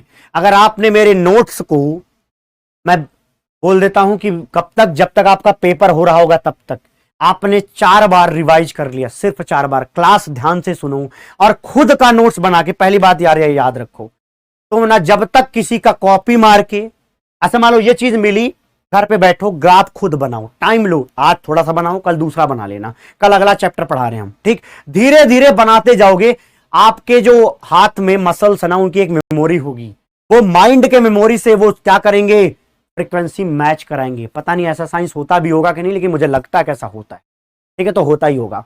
हाँ ओके जी, समझ में आया। अब बढ़ते हैं आगे। रुक इसलिए रहा हूं ताकि बहुत देर से पढ़ा दिया है तो आप भी पकड़े होंगे, और लग रहा आप थक गए। नहीं भाई, एनर्जी इसीलिए है क्योंकि हम थक नहीं सकते। यहां देखो, यहां देखो, the Schrodinger wave equation for hydrogen is this. Sir ये क्या दे दिया, इतना बड़ी सी चीज। यही मैं कह रहा हूं, एडवांस वाले डराने के लिए ना इतना बड़ा बड़ा लिखते हैं, उनको लगता है कि बालक पढ़ नहीं रहे हैं, उनको नहीं पता ना तुम्हारी अगली मोहब्बत का नाम क्या है, तुम्हारी पहली मोहब्बत का नाम क्या है, तुम बताओगे ये चीज। देखो, the Schrodinger wave equation for hydrogen is this, वो देंगे और ये देखते ही बच्चा डर जाएगा। मैं गारंटी देता हूं, देखते ही बच्चा डर जाता है। सर ये पता नहीं पेपर में गया भाई, पता नहीं अजीब अजीब सी चीज दे रहा था, ये पता नहीं क्या है सर, सिग्मा दे दिया, हमने जेड वेड पढ़ा था। अरे भाई आगे वो डिफाइन करेंगे, कह रहे हैं जहां पे ए नॉट और जेड क्या है, कांस्टेंट है। अब लो, ए नॉट और जेड कांस्टेंट घोषित कर दिया, जेड और ए नॉट की क्या हो गई, तकलीफ खत्म, तकलीफ खत्म। अगला, सिग्मा की ये वैल्यू दी है, यहां पे जो सिग्मा लिखा था ना उसकी ये वैल्यू दी है। अब एक बात बताओ, जेड और आर के फॉर्म में ही तो पढ़ते थे किसको, पॉलिनोमियल को, तो यही रख देना, मिल जाएगा, कोई दिक्कत नहीं है। एक्चुअली उन्होंने इसलिए दिया ताकि आप इसे तुरंत सॉल्व करो, बाद में ही ले जाकर के ये वैल्यू रखो, ठीक है। अब आते हैं minimum and maximum position of the radial nodes from the nucleus are respectively. आपको मैं मिनिमम दूरी बतानी है और मैक्सिमम दूरी। जैसे मान लो, इसका कहने का मतलब सेंस समझो, सेंस पकड़ो बस। मान लो कि आपने ग्राफ बनाया, किसके लिए बनाना है, ग्राफ से बनाना ना, देखो ऐसा मान लो मैंने ऐसा बनाया है, ऐसा बनाया है, तो जो पहला नोड होगा वो उसके लिए बोल रहा है वो मिनिमम दूरी, मिनिमम पोजीशन, और ये जो दूसरा वाला है मान लो तो ये उससे आगे वाला, लेकिन मान लो कहीं मैक्सिमम की बात कहां आएगी, यहां के लिए आएगी तीसरे वाली, तो मैक्सिमम पोजीशन, मैक्सिमम क्या लिखा है, maximum position of radial node, हाँ यहां पे होगी, मिनिमम वाली लाइन यहां पे होगी, यही पूछना चाह रहा है वो। बोलो कैसे बताओगे? सर लगता है यहां पे नंबर ऑफ नोट्स ज्यादा आएंगे, और अगर नंबर ऑफ नोट्स ज्यादा आएंगे तो वहीं से हम मिनिमम और मैक्सिमम छांट लेंगे। चलिए देखिए, देखिए भाई यहां पे जो ये चीज दी गई है उसके लिए बस आपको एक चीज पकड़ना था, ये रेडियल नोड, क्या रेडियल नोड, और ये क्या दिया गया, ये रेडियल नोड ही तो है, ये रेडियल नोड ही तो है भाई, यहां पे ना तो साइन लिखा ना तो कॉस लिखा, जब कुछ लिखा ही नहीं है इसका मतलब एंगुलर नहीं, वो रेडियल है, और अगर रेडियल है तो इसका मतलब आप रेडियल नोड निकाल सकते हो, कैसे, इसको जीरो करके, इसको जीरो करके, ये अपने घर जीरो करना भाई, इसको क्या करना है, जीरो करना है, और जैसे जीरो करोगे ये वाला पार्ट तो कांस्टेंट है, ये वाला पार्ट तो कांस्टेंट है, तो बचा क्या ये, इसको क्या कर दोगे, इसको क्या बोलोगे, ये जीरो के बराबर होगा, और ये एक्सपोनेंशियल वाला पार्ट हटा दो तो क्या बचा, ये और ये वाला पार्ट, इन दोनों में से कोई सा भी जीरो होगा तो रेडियल नोड जीरो होगा, बोल सकता हूं। इसका मतलब क्या होगा कि sigma -1 is equal to zero, दूसरा क्या होगा, sigma square -8 sigma plus 12 is equal to zero, इसको सॉल्व कर लेना, सिग्मा की वैल्यूज आपको दिखेंगी, वहां से मिनिमम और मैक्सिमम वैल्यूज आ जाएंगी, इन्हीं में से किसी से मैच करेगा, नहीं आया तो अगली क्लास में जब मिलेंगे तो आपको सब समझ में आ जाएगा। ओके बोलो आ गया क्या? सर नहीं आ रहा, एक बार बता दो यार, अब की बार में ना तुम्हारे झांसे में नहीं पड़ रहा, आपको खुद करना होगा। सिग्मा -0 में एक बताऊंगा सबसे सिंपल वाला, सर ये आसान वाला मेरे को भी आता है, कोई बात नहीं, 2ZR divide by A0 is equal to 1, लिख सकता हूं ना, ये मैंने सिग्मा की वैल्यू पुट कर दी यहां पे, इससे सॉल्व कर लो, इससे सॉल्व कर लो, आर की वैल्यू निकाल लेना, क्या आएगा, R is equal to 2A0 by Z, यहां पे आपको क्या मिलेगा, एक नोड मिलेगा, यहां पे आपको क्या मिलेगा, एक नोड मिलेगा, बोलो आया क्या, यहां पे एक नोड मिलेगा, और अगली क्लास में समझाऊंगा तब जब आपको ये नहीं आएगा, लेकिन मुझे भरोसा आ जाएगा यार, मतलब नहीं समझाऊंगा। ओके अगली क्लास, देखो भाई अगली क्लास के अंदर हम क्या पढ़ाएंगे, इसमें किसी ने लिखा है उसका जवाब दे देता हूं। अगली क्लास के अंदर हम पीरियोडिक टेबल सीखेंगे, ठीक है, पीरियोडिक टेबल चलेगा, अगले 4 दिन के अंदर हम पीरियोडिक टेबल समाप्त कर देंगे, 4 दिन मैक्स टू मैक्स, 5 दिन में पीरियोडिक टेबल, उससे ज्यादा का होता ही नहीं है, ठीक, मैक्स टू मैक्स आपको 5 क्लासेस मिलेंगी। और एक चीज सुन लीजिए, पीरियोडिक टेबल में आने से पहले आप सारे के सारे इलेक्ट्रॉनिक कॉन्फ़िगरेशन करके आएंगे, कहां तक का करके आए सर, आपको कम से कम 50 तक के कंप्लीट इलेक्ट्रॉनिक कॉन्फ़िगरेशन आने चाहिए, मैं सिर्फ 50 दे रहा हूं, 50 तो कर ही सकते हो, 50 तक तो कर ही सकते हो, मैं ऑप्शन नहीं बता रहा हूं पिछले वाले का कुछ भी, मैंने बस निकालना सिखाया, वहां से देखना, ठीक। तो अगली क्लास के बाद चर्चा हो चुकी है, अब यहां पे देखो लास्ट क्वेश्चन है ये भाई, क्या लिखा, सेलेक्ट द करेक्ट स्टेटमेंट्स, ऐसे क्वेश्चंस आपके पेपर में दिखाई देते हैं, है ना, लैंग्वेज के फॉर्म में वो आपको कंफ्यूज करने की कोशिश करेंगे। पहली चीज पढ़ते हैं, लिखा है पढ़ो, radial wave function psi R, और रेडियल वेव फंक्शन क्या लिख दिया इन्होंने, radial wave function psi R is dependent on quantum number n, और radial function,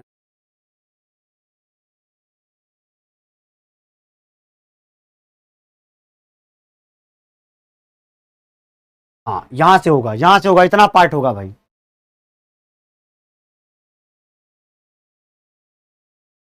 radial function is dependent on quantum number n only, बताओ ये बात सही है क्या, आर की जो वैल्यू है वो n पर डिपेंड करती है, बोलो रेडियल फंक्शन जो है n पर डिपेंड करती, क्या ये चीज सही है, क्या ये चीज सही है,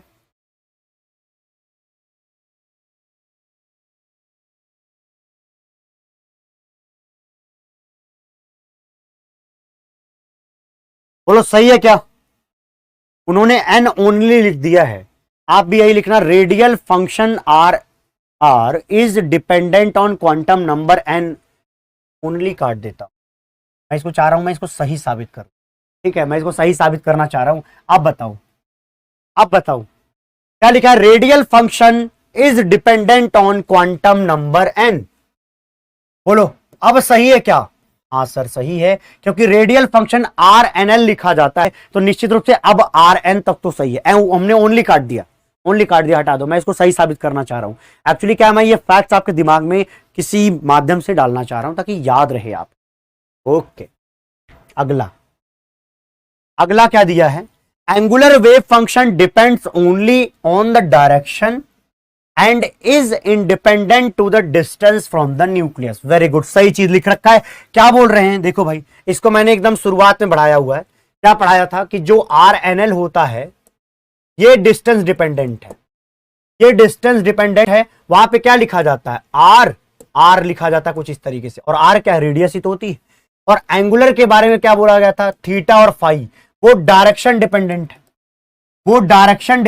है। ये जो चीज होती है वो आर डिपेंडेंट नहीं होती, ये जो चीज आर डिपेंडेंट नहीं है मतलब डिस्टेंस डिपेंडेंट नहीं है। इसका मतलब ये चीज सही है कि angular wave function depends only on the direction, obviously only on the direction मेरे भाई।